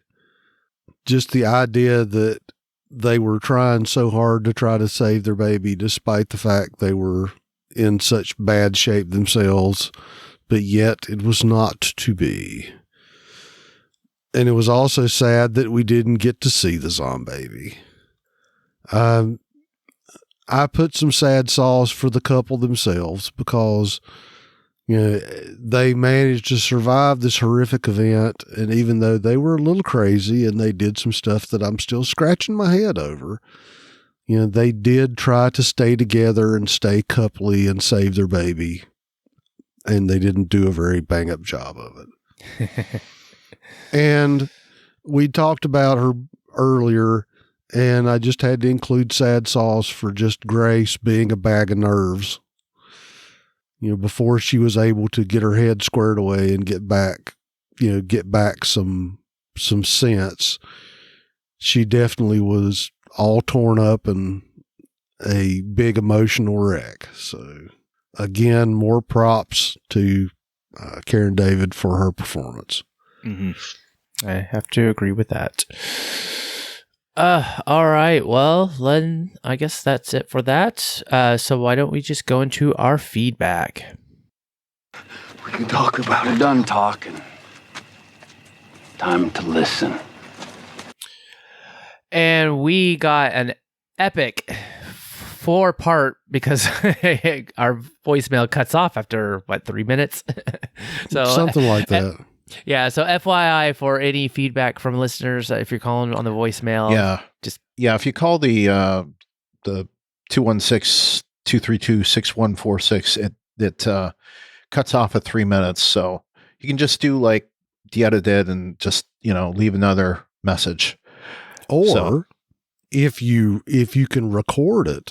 Yes. If you have the wherewithal to record it, you can send us your recording and upload it to the Talk Through Media website feedback forum. Yeah, or you can just email us too at walkingdead@talkthroughmedia.com. So yep, FYI. All right, so let's start with the voicemail from Dieta, and we'll start with the first one. Hi, this is Dieta from Detroit calling for the Fear of the Walking Dead podcast with feedback. Okay, so I was going to type it, but of course I kept forgetting. And I know we extended the deadline to tonight, so I know I'm not about to sit still. So I'm just going to call in. That's me, I'm calling in, I'm not typing. So this past episode, I'm going to tell you, it left me in my, I kind of really don't know what to say about this episode. It was okay. I don't feel like anything special in particular. So I'm going to rate this episode 7 out of 10. I'm not singing that song. I don't want to hear that song because apparently this episode was about a song. And of course, we know Grace, dealing with still dealing with the loss of her child after, during the bombing or the fallout and all of that. So yeah, basically we spent this episode just kind of going through Grace's emotions and feelings towards Mo, the baby. I don't know. I don't know. I'm gonna stay with Fear, but I'm just not feeling that I don't know. It's missing something to me. I don't know if I'm missing it or it's just me, but I'm struggling. Yeah. So Grace is. I guess basically what I want to say is Grace, kind of going through her thing with which is understandable at the same time, and then Morgan trying to save her from herself, and they meet these two crazy folks on the road. Which okay, so I got some weak sauce. I say weak sauce. Morgan actually weak sauce would be the building of the supernova car or whatever the heck you want to call his spaceship. I have to laugh because my husband He watched the episode with me, and he was like, "How the heck did Morgan actually build a car? Like, he had all this time to build this car, this super spaceshipy, non-radioactive car." And it just sat out there, I guess, outside the submarine, and nobody came along and tried to steal it and whatnot. So, yeah, that's the weak sauce for the episode, that supernova car. But anyway, that was that. So yeah, so the song come on I guess, they didn't have to know. All right, thank you, Deanna. That was the first one. And so I love that she brought up the car, because that makes me want to deduct a little more. Because she brings up a point that I forgot about bringing up in my own thoughts is, okay, so this hypothetically, they've been out in that car, or that they've been in the sub for 50 days. Let's just say that. So so how many of those days has he been spending, 6 hours a day making this car? Because maybe that's why they didn't find the food in the submarine. Yeah. So, okay, so he's been working on this project, but she brings up a good point. How long did it take? And he strapped on this diesel tank, and obviously, our discussion about a diesel Pinto is an impossibility. So, let's give him the benefit of the doubt, and let's say, okay, he had to take a VW engine and stick it into a Pinto. So how did he construct this thing, and how did he make it nuclear proof or radiation proof? And also, he said that it was that the air was as contamination free as it was in the sub. So how did that happen? What did he do? Build scrubbers into it? Right. So yeah, these are things that I didn't completely take into consideration in my rating, but yeah, I mean, all of these things are roughly equivalent to the whole time and distance gripes that I've had of previous seasons. So yeah, I would have liked to have seen the build montage for that. You're right. And yeah, and do the A-Team theme in the background, because wasn't that something they always did in the episode when they built their contraption? You see Mr. T welding, and you see carried in parts. So it's like Morgan, dun dun dun dun dun, yep. Dun, dun, dun, dun, dun, dun. We need a montage. But what makes me think too is especially when you were saying it's yes, it's been 50 days since the blast, or somewhat. So this whole time, has Morgan just been lying to Grace, his love of his life? Let's hope not. But at the same time, obviously he must have been working on this more than just the 6 hours in that period, because I'm sorry, even if he's the craftiest,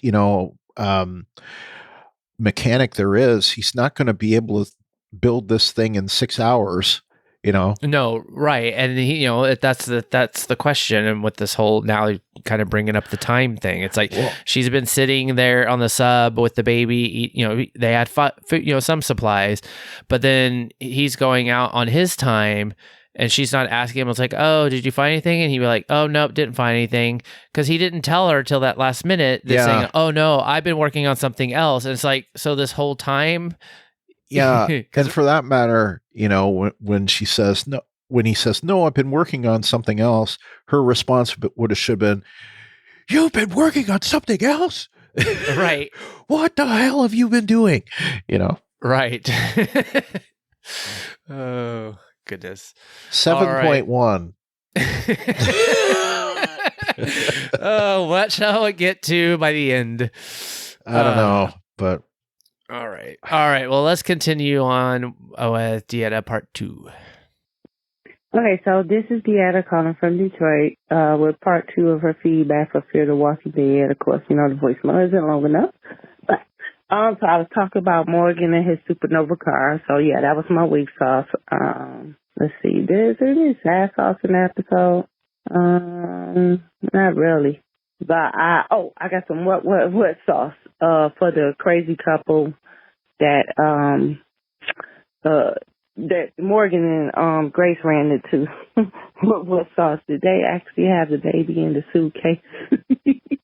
And the Morgan in the back and the suitcase started moving, making noise. That was too funny, but I was like, oh, that's so gross and sick. So, yeah, that was like, what? I was like, oh, my God, I thought they were going to open the suitcase and show a baby, but I don't think they've ever done that on the Walking Dead show, but I have seen it on other zombie shows. But, yeah, that was what moment. So, yeah, like I said, the episode kind of left me feeling new. Yeah, so, I was confused because Grace kept I guess when they came across the guy in the hazmat suit from Victor's people or his crew or whatever you want to call them, and they asked him, "Are you the one that ran us off the road?" And they were like, "We said we didn't want any trouble," so basically saying no. But I don't remember seeing that part when they were ran off the road. I thought the reason they ran off the road was to do the Grace hollering about the tape playing, and Morgan was trying to get the tape out, so he wasn't paying attention, and then he looked up and ended up having to swerve because they was about to hit something, or was that the car? So I don't know. Yeah, I just kind of thought that was kind of why she kept saying that. I didn't go back and rewatch it, didn't have a chance, didn't feel the need to anyway. And then, so let's talk about, so the other crazy thing was God, I can't think of the guy's name. So apparently we got whoever Victoria hired to go after Morgan's head. And, you know, Morgan, that's when I thought Morgan had finally came around to, you know, oh, we're going to knock him off as we need to kind of person, but I guess not. But anyway, he took, chopped the guy's head off. So now his brother is after Morgan. And I'm trying to figure out how that's going, why is that a storyline now? I'm not sure. And even the thing about it is, like, Morgan shot him 3 times. He fell to the ground, but he still got up and walked away. Because I thought whoever was in the middle of the street was still there in the street. But when they showed the car was gone and the street was empty. So you get shot 3 times, but you're still going to get back in the car and drive away and then go sit at. All right, that was the part 2. And I don't know if she goes on and restarts or not, but I guess, the bounty hunter, which is kind of what I agreed with, it was just like, do we really need this? So hopefully it's short and not like a multi, episode arc, because maybe Morgan had to swerve to avoid the telephone string dangling out the street. Yeah, that was, I thought the same thing. I didn't see any other car, and I didn't know. Yeah, I didn't really understand. It's like, that they weren't the one that ran me off the road or ran us off the road, but I didn't see that. Was there a car? Or because she was freaking out about the tape, and then my comment in my notes was just all like, exactly, like, watch the road, and then there was that car in front of them, but I didn't see it being like it was moving or,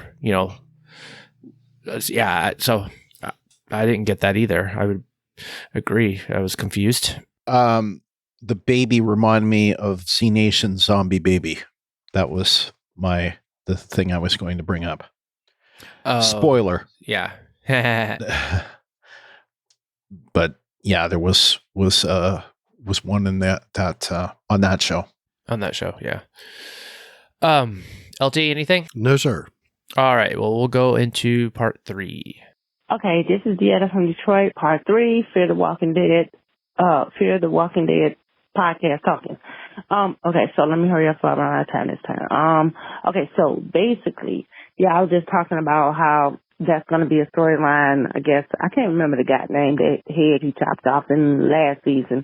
But yeah, I guess his brother is supposedly looking for Morgan Jones, and he must got superpowers because he took 3 bullets and still got up and walked away. But anyway, and then you got Victor's people showing up on the submarine. I thought that was kind of funny is how when Grace and Morgan get back to the sub, I'm like, okay, so y'all didn't see any cars around, any horses around, nothing in the area to let you know that somebody done climbed up into your sub. I'm just not getting that. I mean, because I guess the sub was wide open after they left. You know, anybody could just come in there and take whatever. So, yeah. Where did they hide their cars? And how come they didn't think anybody might have been on there or anything? I don't know. Like I said, this episode was just kind of, yeah, it was okay.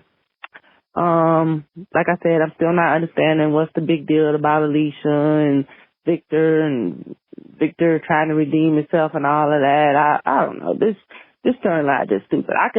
I'll more so take it as Victor just being Victor, which he's always been through all the seasons ever since he's been on it, looking out for himself. And I disagree with you, LT, because Victor is like Virginia, because currently he only accept people if they have or what was her thing? She only keeps people that are can do stuff or beneficial to the I guess the tower now or whatever the hell they calling it. But yeah, so that is Victor is a new Virginia. I don't see million tendencies in there, you know. I just don't see it. I just think this has been Victor ever since season 1, just basically negotiating, kind, and you know, trying to get the best. I don't know what the word is, but just kind and negotiating, conniving, and always trying to have the upper hand so that he's looking good in the end. And this is exactly him. So yeah. What else? Oh, and I totally agree with you, Brian. I forgot what you said, but whatever you said in that in the feedback for the last episode, yeah, I agree. I forgot what it was. And it's like I was like, oh my gosh, that is so true, Brian. But yeah. So yeah, hi everybody. Hi LT, Brian, Renee, Kyle. I agree with you too, Kyle, because yeah, a lot of stuff what you said was true. But yeah, just. Now I want to know. Now I want to know what it was. Yeah. Well, should I just go to the part 4? It's the last part of it. Well, was just going to say Victor being Victor is true, but have we ever seen him kill before? We've seen him like shoot Daniel, but I've never seen him like push someone off a building like he did. So, or yeah. Yeah. But we have definitely seen Victor, you know, do what Victor's going to do to maximize whatever Victor's trying to do for himself. So he does look out for himself at all times. So I agree with you. That's for true. Yes. Okay. I will go to the last part and then we'll discuss. Oh, okay. This is Deanna from Detroit. I have, I guess, part 4. Calling for the Fear the Walking Dead. Yeah, excuse those beeps, because apparently when I started calling to record, that's when my phone wanted to start ringing. But I did have one last little bit of feedback. This time, like you said, I guess we're going to get separate episodes, each supposedly group. That's probably why I'm not really feeling sure. Everybody's scattered.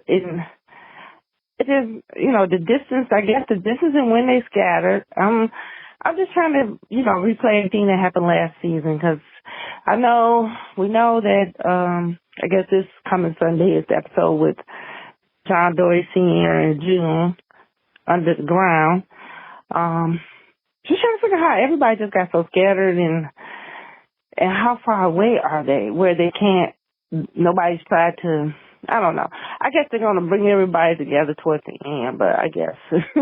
Yeah, because, you know, and then we know Daniel and the oil lady, and I can't think of her name, and Charlie, and who else was on that dang on submarine? Luciana, who just shows up, you know, out the blue every now. They got with the wind, the helicopter. I don't know. Yep, but yeah, so I guess, like I said, this episode, I don't know, I'm just hanging in there for fear. I haven't been wild yet. I'm waiting on the wild factor, I guess. And maybe we'll get something towards the end of the season. All right, again, thanks, guys. Sorry about that. Bye. Thank you, Deanna, so much for your voicemail. And you know what? It doesn't matter how many you have to do. You know, hopefully some of the points of, like, if you can record it on your phone or whatever and then just upload it through the, feedback form, that might help next time. But still, thank you so much for bringing in the feedback. And we love it. Don't ever be sorry. We love the voicemail, so, and we always will. The thing that I still want to know what it was that you agreed with so much, but I did think about what you said, and everyone being scattered and the distance between them myself a little bit, especially we've got that group that was taken off by helicopter, and Right. Where are they, and how far away are they? Like, did they end up, in Albany, New York, or Ithaca, or whatever it is,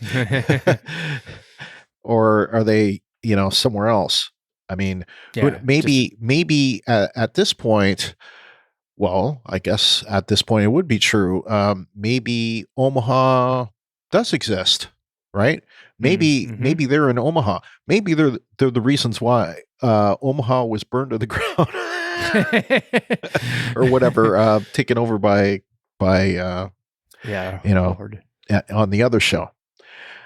So who knows? But I was curious about that, and we know about June and John Dory Sr. We're supposedly going to see them, this coming week, and of course we still have yet to see Alicia, but we know that she can't be too far away, based on the fact that we saw Will. Mm-hmm. Yeah. So we'll find out. Hopefully we'll find out sooner rather than later. Yeah, and I think they're going to be doing what they did last season too, or it's not that, there's obviously there has been some COVID issues, which, depending on how that changed anything with their shooting or story, or this and that, there probably was some changes like that. But I guess, they are going to be doing kind of like these, like, kind of grouped episodes of like, okay, here's John Dory Sr. and June. And it's like, we'll have them. We definitely know that it had some effect on shooting. I mean, it's affected every TV show and movie out there at this point, one way or another. Right. And so we just, we don't know exactly what that was change wise. Right. If, this, what we're seeing is like a result of that, or this is exactly what they had, and they just, this is what we're actually seeing. I mean, the one thing that we're seeing is the conversion to I can only call them the Halloween mask style walker, where there's a lot less makeup and a lot more rubber mask. And it's you can see it. I think the ones that are close up, you don't see it so much, but the ones that are like further away, I definitely notice it. Like there's definitely a different Halloween type of look to it, Mm-hmm. Mm-hmm. True. In some ways, they're almost like a whisperers type. Yeah. Funny. All right. Well, thank you again so much for your voicemail, Dieta. Loved it. Keep it coming. All right. Well, so our next feedback comes from Aaron from the internet. I'm going to take this one because the reason why I'm going to take it is because Aaron sent me this. So Aaron, I don't know if this was like okay to put on the podcast, but at the time when I put this in our notes, we didn't really have a lot of feedback. So I'm like, well, maybe I should use this. So hopefully this is okay. She just said, I skipped this week. So essentially, she didn't really even watch the episode because it was Morgan centric and I just didn't have it in me to watch them baby him. Ha! I did see some of Grace's stuff, which I thought was interesting, with her saying she didn't want to do this anymore because she knows what could happen post Fallout. But of course, I see Morgan talk to her into staying, and despite having everything taken, they find a secret stash of food because, of course, Morgan would. So, yeah, no report this week. Well, it sounds like she must have seen something. Yeah. I will be listening to the podcast still to see what comments you all have, and I thank you for the update about the feedback deadline, but I didn't do one this week. Yeah, I sent her just a message to say, hey, the feedback has been pushed to Wednesday, because I know she's not on Facebook. The Facebook so group. Yeah. Yeah. So yeah, anyway, hopefully that was okay to put in there. I assume it was. Yeah. And hopefully our comments are, kind of, we'll get some of what what was this episode was about without having to really watch it. All right. Well, thank you, Aaron. And next is Renee from Atlanta, and I'll go ahead and just go do hers. Overall, decent episode, but they really need to pick up the pace and not drag the plot along like they tend to do. It's what makes people get bored with the show and stop tuning in. They're definitely doing a good job with the walkers looking all gory, but that's not enough to keep you tuned in. And just slipping in under the wire while we were recording, we got some feedback from Glennis from Toronto, so we have included it here. Glennis says, better late than never.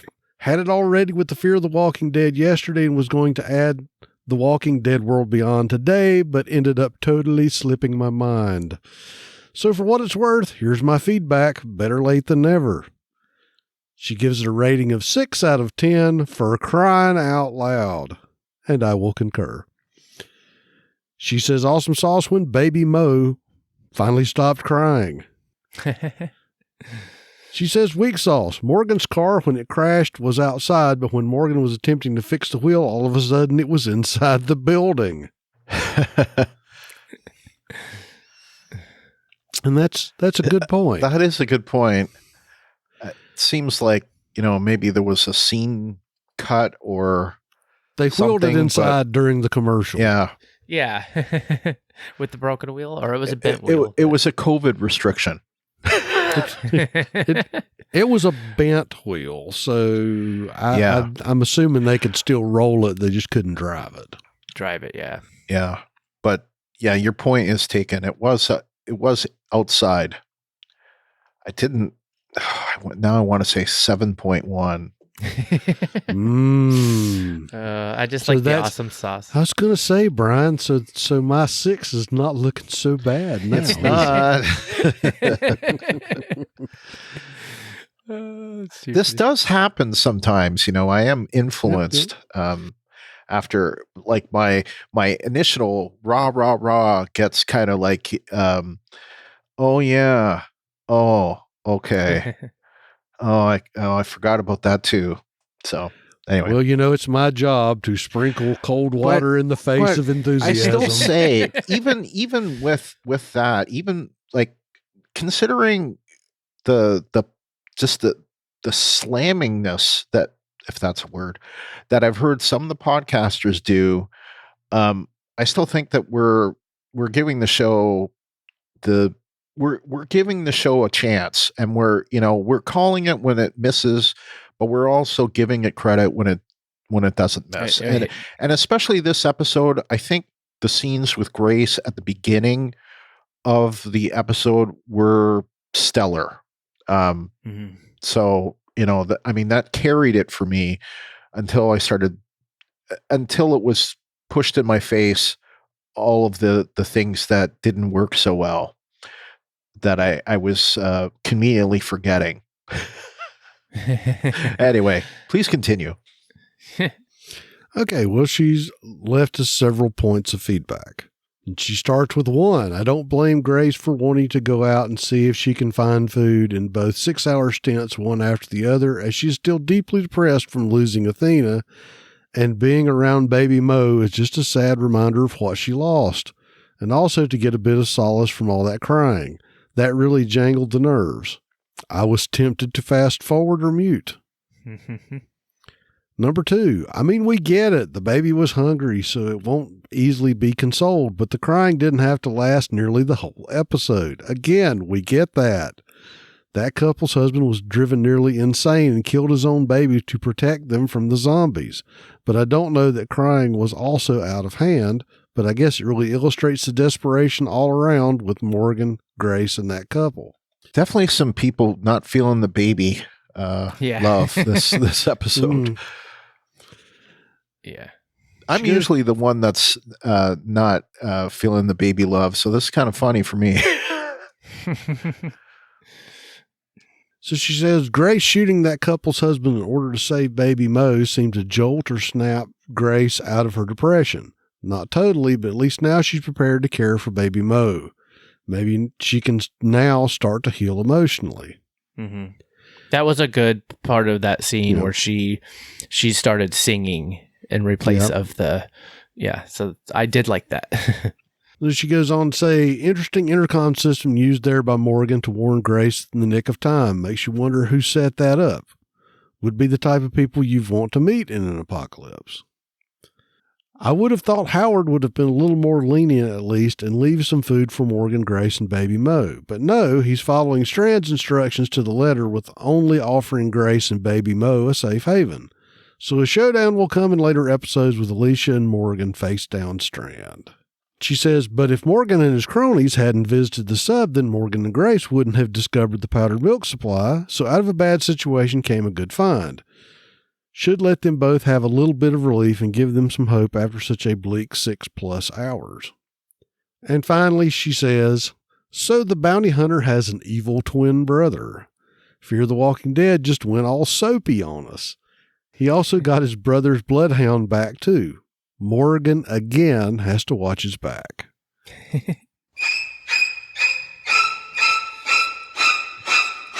Yeah, nice. That was the soap opera twist. That's totally funny. I love that. Great. I was going to say Susan Lucci of the Apocalypse. Yes. Yeah. Oh, the next episode of Days of Our Lives. I was still thinking, as the apocalypse turns. Oh yeah. Goodness, yeah. So that's a good question. I'm just picking up on some of the stuff. Okay, well, I guess there's kind of a question of like, so it was about 6 hours. Oh no, because it was 6 hours each time. So yeah, this is like several days. Right. The total from the whole deal. But no, it's like, was all that food that they found, was it all powdered milk? No. Yeah, we saw oatmeal, which hopefully they have a microwave or something like that. They need to get some hot water somewhere. Well, they should. Clean. They should be able to, like you were saying, they should be able to make water. From what they have. Well, hopefully. Yeah. All right. Well, any other comments on that? Just thank you, Glennis. And we're happy to get it. And thankfully I just kept occasionally refreshing the Facebook. I almost call it the Facebook. The Facebook. Because the one thing I've noticed is since their new design, it caches, and if you have a podcast that's dependent upon Facebook feedback, it's not your friend a lot of times, because it does not show when new feedback has been submitted too often. You have to, I have to constantly delete my cache in my browser just to make sure that I've gotten it all. All righty. Well, thank you so much, Glennis, for all that. I'm glad we were able to get it in. Do you guys have any other episode notes or? I would just like to say thank you for, giving me some of that, influencing my feedback, my thoughts of the episode, and maybe helping to see some things that I didn't see. Overall, though, I still think that it had more decent parts than it didn't. My dividing point of whether or not I still want to cover a show is a 7 out of 10. If a show can consistently rate a 7 or greater out of 10 on average, then I won't run into a situation where I don't want to cover it anymore. Thankfully, this show hasn't reached it for me yet. There have been some sub 7 episodes, but it's still above a 7 in general. And, as we uncovered some stuff, it got closer to a 7, but it's still slightly above a 7. So, I still consider it. It might be a little below average because of some of the misses this episode, but there were some strong points in this episode. Particularly, like I said, Karen David. I thought she did a tremendous job in this episode and sold me on her character, and I really got the feels from her. And it's like I felt what she was going through personally. Because like I said, I've had my own struggles of recent times, and I can sympathize. And just to sort of complement what you're saying, I don't know if I would quite hold a 7 bar up. My thing is, if I'm still engaged enough that I want to know what happens next week, I'll keep watching it.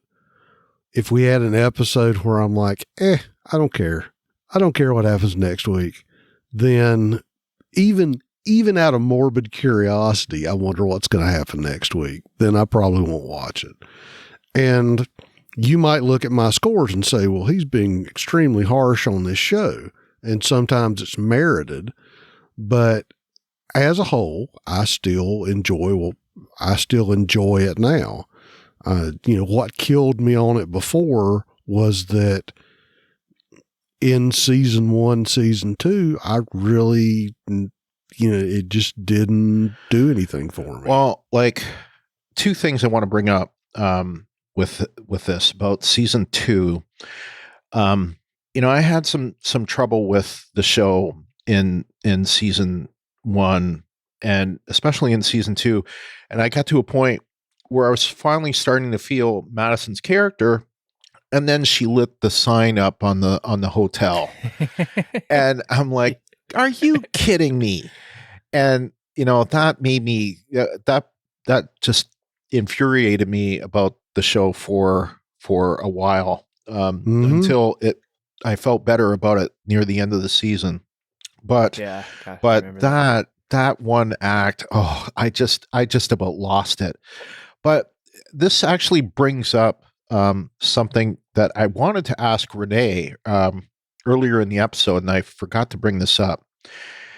You had mentioned other post-apocalyptic shows, and I'm curious if you ever watched Falling Skies, which was a show that was on TNT. I think it ran like 2011 to 2015, and it was post-apocalyptic, and it was. I thought the first 3 seasons were really good, and then the last 2 seasons were really bad. But the first 3 seasons were good, and it was not a zombie apocalypse or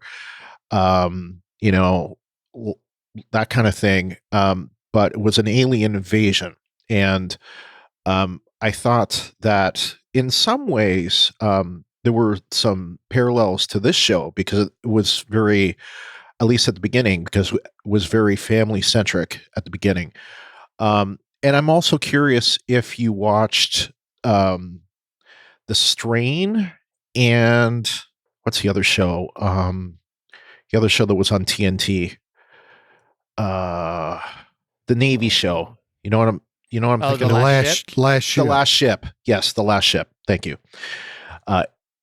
Eric Dane, the guy from Grey's Anatomy. Yeah, that was another, and that was a virus show. But similar in some ways to this show, except there were no zombies. I'm just curious if you had a chance to watch those shows and your impression. So, just whether or not we put it in the feedback of next episode or not, or you just comment on the Facebook group. I'm just curious. So, anyway. Awesome. All right. Well, are we ready to? We are ready. The world of the kids show. Beyond the world. So appropriate. Yep, that's the new bumper. I think we need the stinger from 90210. Da da da da. I'll put it. See, and again, this is where it feels like my opinions have diverged from other podcasts that I know. Like there was one podcast in particular where I don't want to go into the details, but we were lock in step in a lot of ways, and we've completely diverged from them. They seem to love World Beyond, and we, at least me, hates World Beyond. They seem to hate Fear, and we don't. So, except for this episode, Kyle. Anyway. Well, but yeah, like you guys said before, though, I'm like, it's like I still I still like the show, but World Beyond is I think it's, I'll just put it, it's like, I know that it's ending, so it's kind of like, okay, we'll just get through this just to see what they're going to show, because we know it's not going to continue. I think that's part of the thing. I think some people are, like giving the show a chance because it's only got 2 seasons, and it's kind of like, well, I'm the opposite. It's like, it's only got 2 seasons, so get to the point. Well, right. Yeah. I don't want to see teenage angst for, 7 episodes of the season. I don't care. Yeah, we want the info. We want to watch the reveal. You killed 100,000 people in Omaha. Why? And finally, this episode, they asked, why? Now they're asking. It's like, well, good. It's not just me. Yep. So we've had, 10 episodes? Yep. And now, finally, somebody is getting around us to agreeing with us and going, why? All right. Well, let's continue then. World Beyond, Season 2, Episode 4. Family is a 4-letter word. Written by Maya Goldsmith, directed by Aisha Tyler, and the description is tensions run high within the group. Someone's loyalties are put to the test. We did get some listeners' feedback, and Glennis from Toronto, she gave a rating, and she said World Beyond got a 7 out of 10, but that was it. Renee from Atlanta gave some feedback and just said, Huck's husband does not know her nickname is Huck, or is he acting by telling Silas he shouldn't be afraid of a woman named Huck? Huck said she took care of Silas so they don't have to worry about him, but her husband doesn't seem to know she was behind it. But they tell tales on this show, so yeah, shrug emoji. I really feel bad for Huck because everyone hates her, but she's thought she was doing what was right, and her mom is consistently lying to her, and she's used to following orders. I really believe she's going to redeem herself, but she's going to get killed by someone. Elton can't look at Hope. Percy can't look at Huck without wanting to kill her. The gang is definitely not back together again. The mom doesn't want anyone to know she takes insulin. Sounds like a recipe for disaster. The show needs to pick up the pace as well. I haven't been watching it the night because it gets dark earlier and I end up falling asleep before both shows come on. And really, they're not that interesting for me to try and fight my sleep. So shrug. Love you guys. Continue to be the best podcasters ever. Can you vote for your favorite podcast? Thank you, Renee. Yes, there's the podcast awards and stuff like that. Like you can. Well, one way is through Podchaser. And that's probably something that we push that on the Star Trek podcast, but we don't do that too much on here. But I'll post something about Podchaser on the Facebook group this week, and maybe modify our episode template so that it shows up. But yes, that's what I was going to say. Yeah, maybe we should unify our post podcast chatter section. Yeah. Yep. And that's part of the problem I mentioned before about things that you can do on Facebook groups versus pages. There's all these like things that you can add in pages that you can't add in groups. But one way that you can do that too is you can leave a review and a rating on the Facebook page. So that would be facebook.com/talkthroughmedia. So that is for the whole network, but that's something you can't do for the Facebook group, but you can do that for the on the network's page. So go ahead and leave a review there. And as far as podchaser.com, you just set up an account there and you'll find us there. And there you can rate not just the podcast but the episodes. You can actually rate individual episodes on there. So, but we'll post a link to that both in the templates and basically when we say on the templates, it'll be on every episode going forward. I just need to do it, but I'll do it. I'll go ahead and do it. Well, just to finish up something about World Beyond real quick while the thought's still in my brain. Yeah.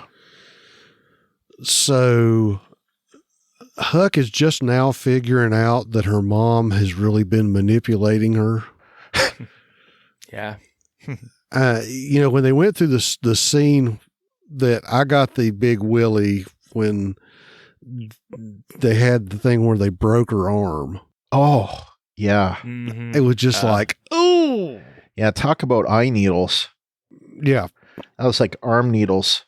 Yeah. When they showed the back flash of when she was on the raft and when she first washed up in Omaha. Yeah. So this was apparently a pretty long-term intel mission that they sent her on. Yeah, 2 years.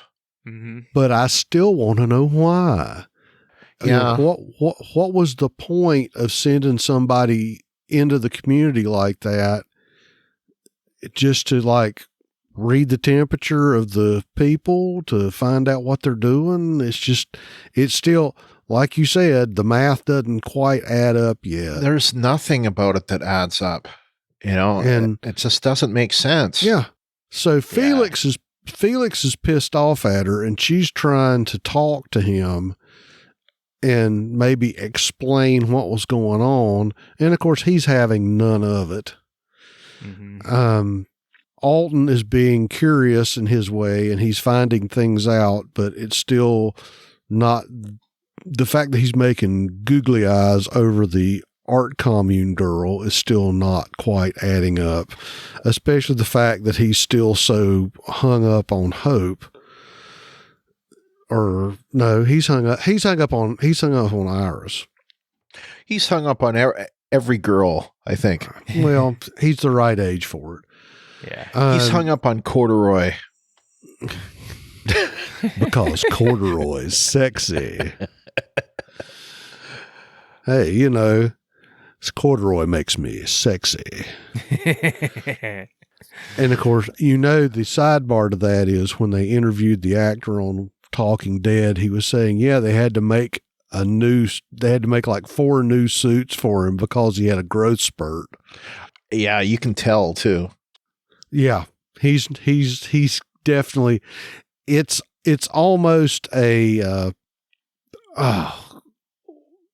It's almost a Rupert Grint situation from Harry Potter that, he had a growth spurt and Daniel, what's his face, didn't. So they had to keep putting him in the back because he was so much taller than he was. But so we don't know what's going on, how this whole Huck and Mom thing is going to play out. We still haven't seen the general. We don't know. Yeah. We don't know the deal with the art farm. You've got the whole struggle between Iris and Hope. That you bring up something that really bugged me this episode.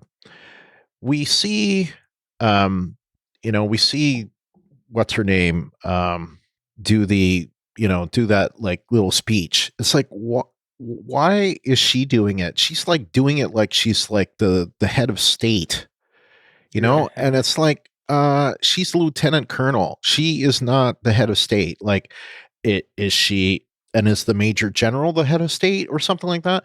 But the point is,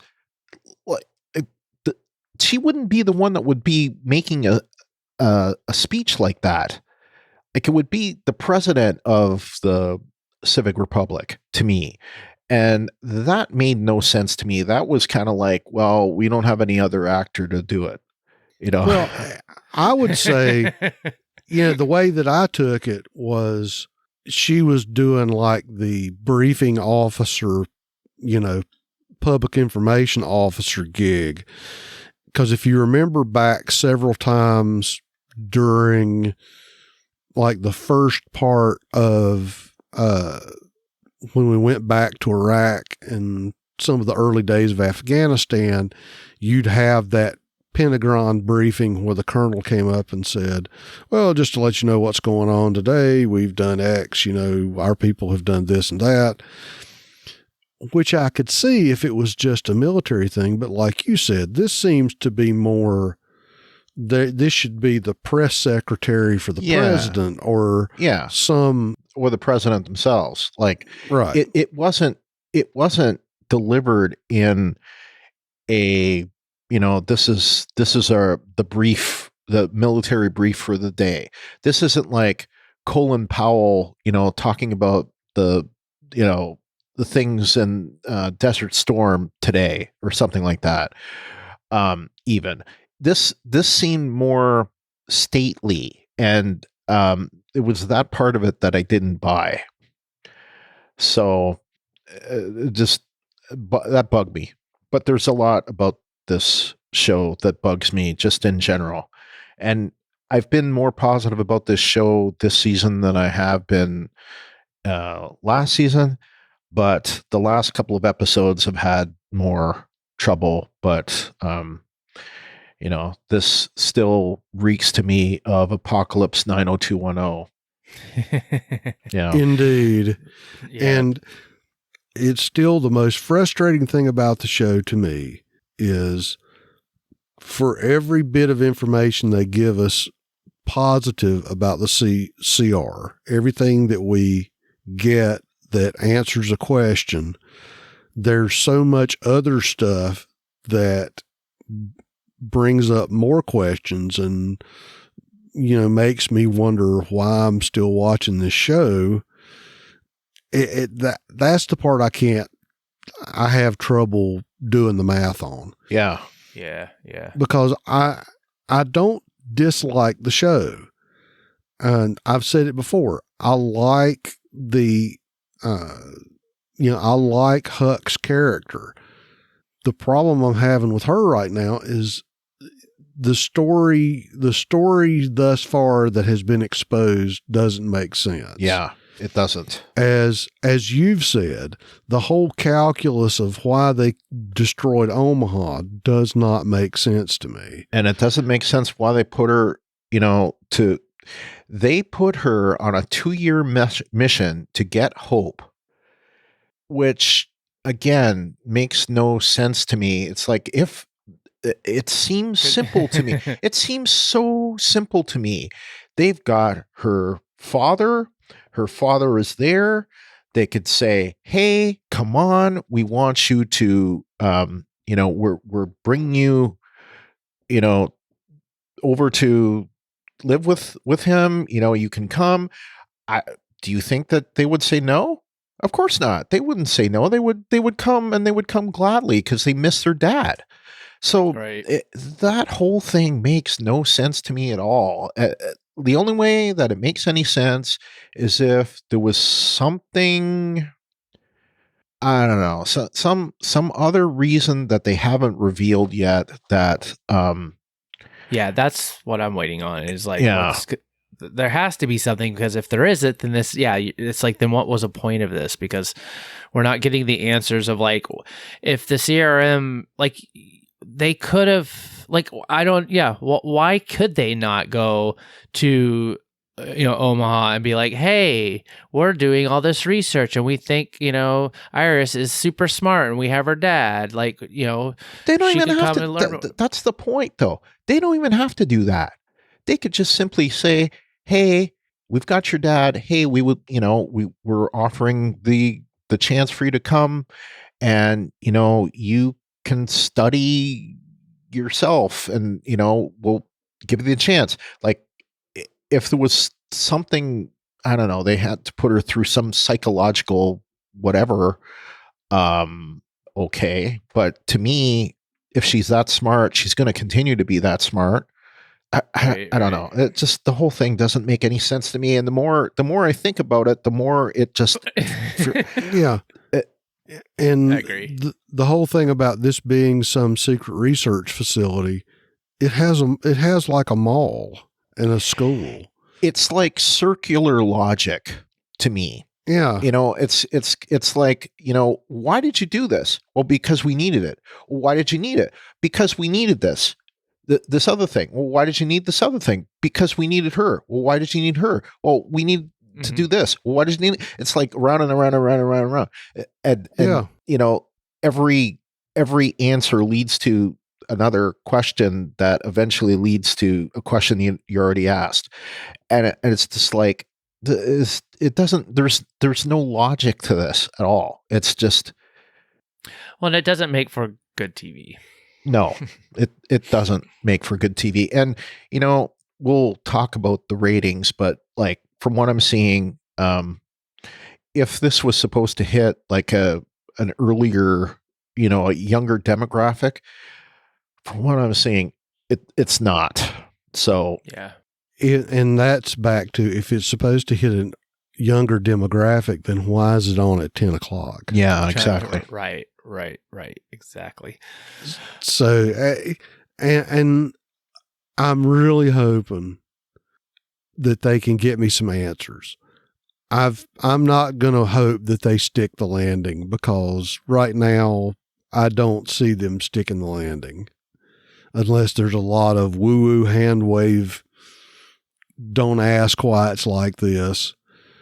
Yeah. I would just, even if it's unresolved, I would at least like something to sort of make sense and to gel up at some point.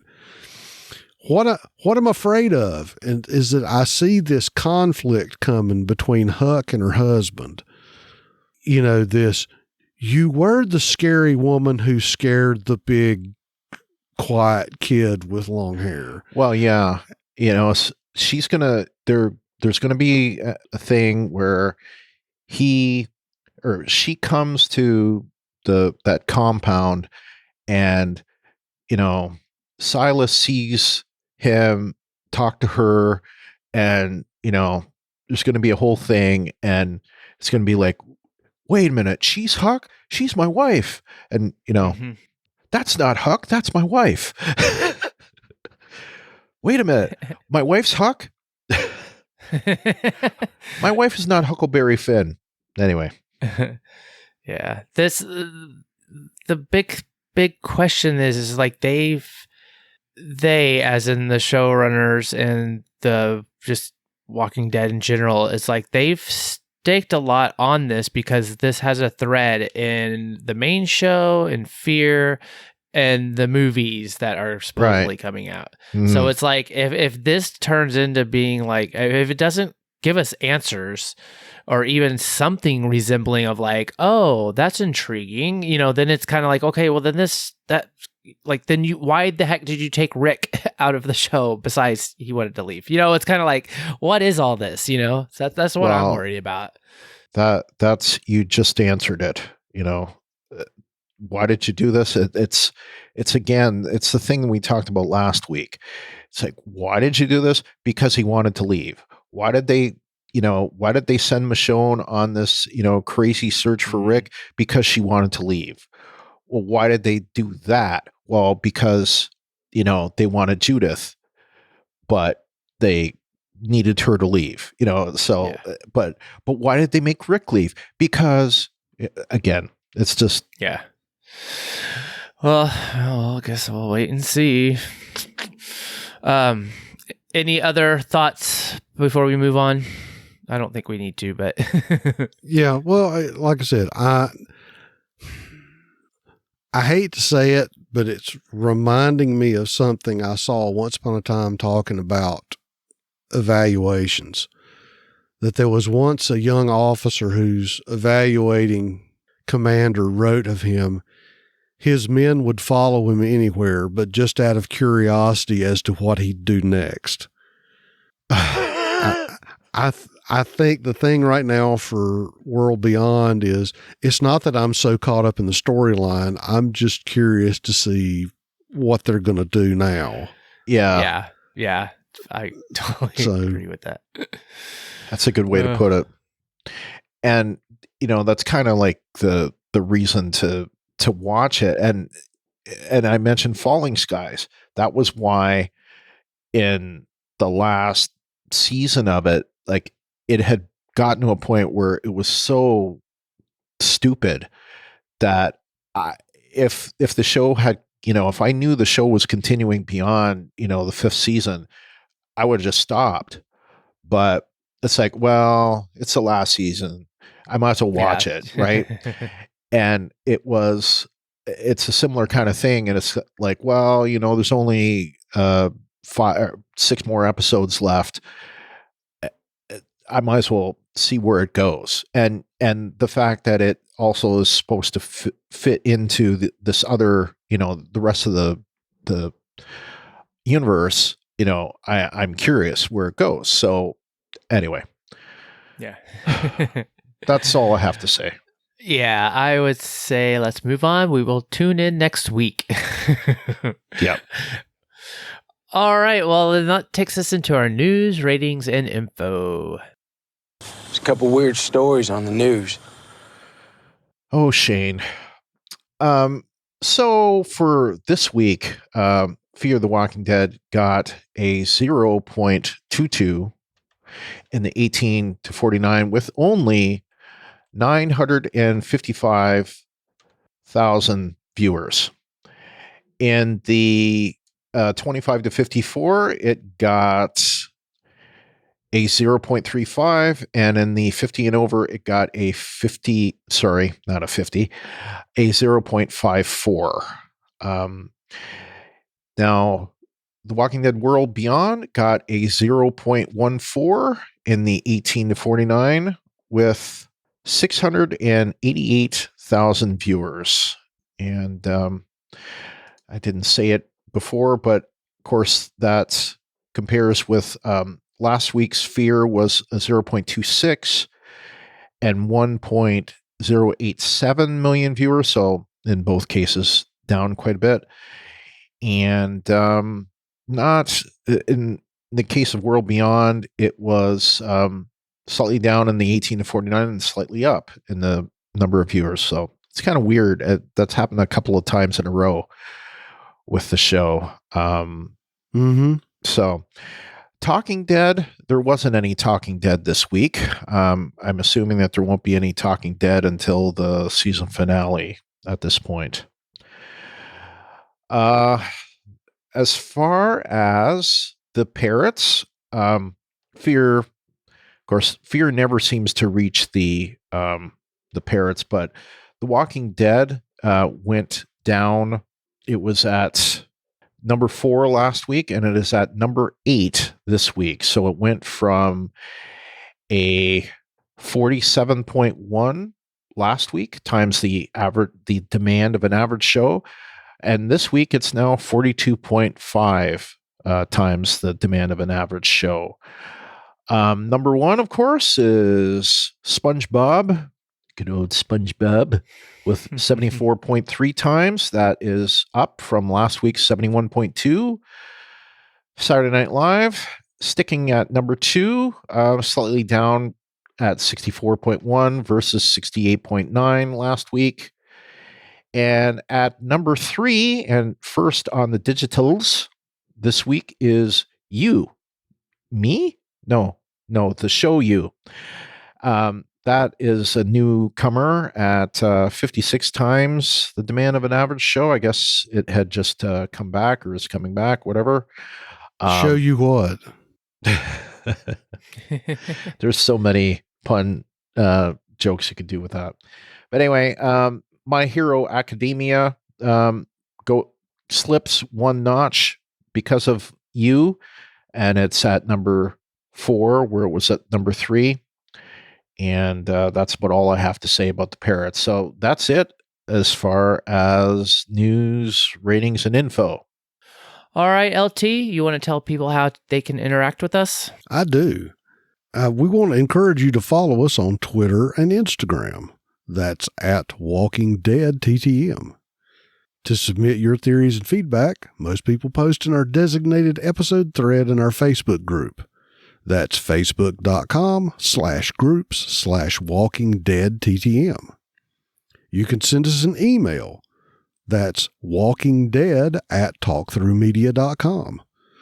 We also have our feedback forum on our website, which is talkthroughmedia.com/feedback.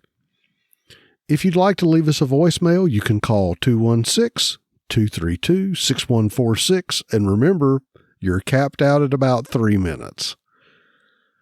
Remember that all of our new episodes are on YouTube. Just search for Talk Through Media and remember to subscribe and click that bell to get notified when we have new videos. Those videos go out first before the podcast does. And to support us, like and review the Talk Through Media Facebook page, and you can find that at facebook.com/talkthroughmedia. And the best way you can support us is in our Patreon. You can find that at patreon.com/walkingdeadtalkthrough. We would like to thank our Patreon supporters, Clint McCollum, Renee Murray, Lawrence Todd, the guy over there, me, Kyle McAdams, and Dieta Patterson. And remember, we are continuing on with our early basically the early feed of the show that comes out pretty much the next day, if not as soon as I can usually get it out. But this is like a lightly, if not unedited version of the recording of tonight's episode, and you'll get it first before the main podcast comes out. So remember that Dieta, Clint, and Renee will be getting that early version of the episode this week. Subscribe to us in Apple Podcasts or your podcast client of choice. And while you're there, give us a rating and review. And thank you for Renee for reminding everyone to go out there. You longtime listeners, go out there and give us that review on Apple Podcasts. And as we were talking before, you can leave us a review at podchaser.com, and there you can actually rate individual episodes or the whole podcast. And remember always to share our posts on Facebook and Twitter when we post them, or tell a friend. Word of mouth is the best way to get us new listeners. All right, Brian, where else can we be listened to? Yeah, and I'm going to post the information about podchaser.com in the Facebook group, and we'll make sure that it's on the blog post. I think I don't know. It may not be, so I'll make sure that it is. I know it's on the Star Trek ones. Anyway, so we got the last episode out of the Star Trek Lower Decks for the finale was a couple of weeks ago, and it took me forever to get the episode out, but I finally got it out earlier this week. Now coming is Star Trek Prodigy. So none of us is involved with that, but we as part of the network is Kim and James from the Re-Binge Deep Space Nine podcast. They have come forward, and they are, they are stepping up, and they are doing the Prodigy podcast. So that will be on the regular Star Trek feed, and it will also have a dedicated Star Trek Prodigy podcast feed, because Star Trek Prodigy is a children's show. So, but anyway, it'll also be, of course, on the all-inclusive feed. So if you get our normal Star Trek podcast now, you will be getting the Prodigy podcast, and you don't have to do anything. And if you don't, you're curious, you have different ways of getting it now. But I believe I'm going to be on the first episode. Depends on whether or not we can make that work, but I'm hoping to be, and then I'll definitely be taking a step back, and then after that, Star Trek Discovery comes back on the 18th of November, and that's when Ruthie and I will be podcasting on Discovery. So for several weeks there, the Star Trek podcast feeds will be getting 2 podcasts a week, one for Prodigy and one for Discovery. So, but anyway, the Patreon for the Discovery and Picard and Lower Decks podcasts and all that is patreon.com/Brian and Ruthie. So, as low as $1 per month, much like this podcast does, you can get the episodes ahead of time. So in a less edited, although I need to take some pointers from Kyle, because I've been struggling with that a little more than you did. I had one really great week where I got it out way faster, and then I crashed and burned after that. So I don't do very much editing. So yeah. Unfortunately, there've been a few episodes where I had to do a lot of editing, so I couldn't. They required editing even stuff that I couldn't let out the way it was. So including some things that needed to be beeped out. So anyway. So our next episode, we'll be covering Fear the Walking Dead Season 7, Episode 3, titled Cindy Hawkins. That is written by Nick Bernardone and Jacob Pinion and directed by Ron Underwood. And the description from AMCplus.com is as follows. Dory and June make the best of Teddy's bunker until its history is uncovered. That sounds very ominous. Oh, I have a suspicion about that. Of course. Well, it's Teddy's bunker. What else do you need to know? There you go. World Beyond will be covering the Season 2, Episode 5, and I have no idea how to pronounce this, but I'm going to try. Quatervoix, written by Ben Sokolowski and directed by Heather Capiello, and the description from AMCplus.com: as a dangerous plan is put into motion, more revelations come to light. So until next time, I'm Brian. And I'm Kyle. And I'm LT. This is Fear the Walking Dead Talk Through. Good night, everybody. Good night. Good night, everybody.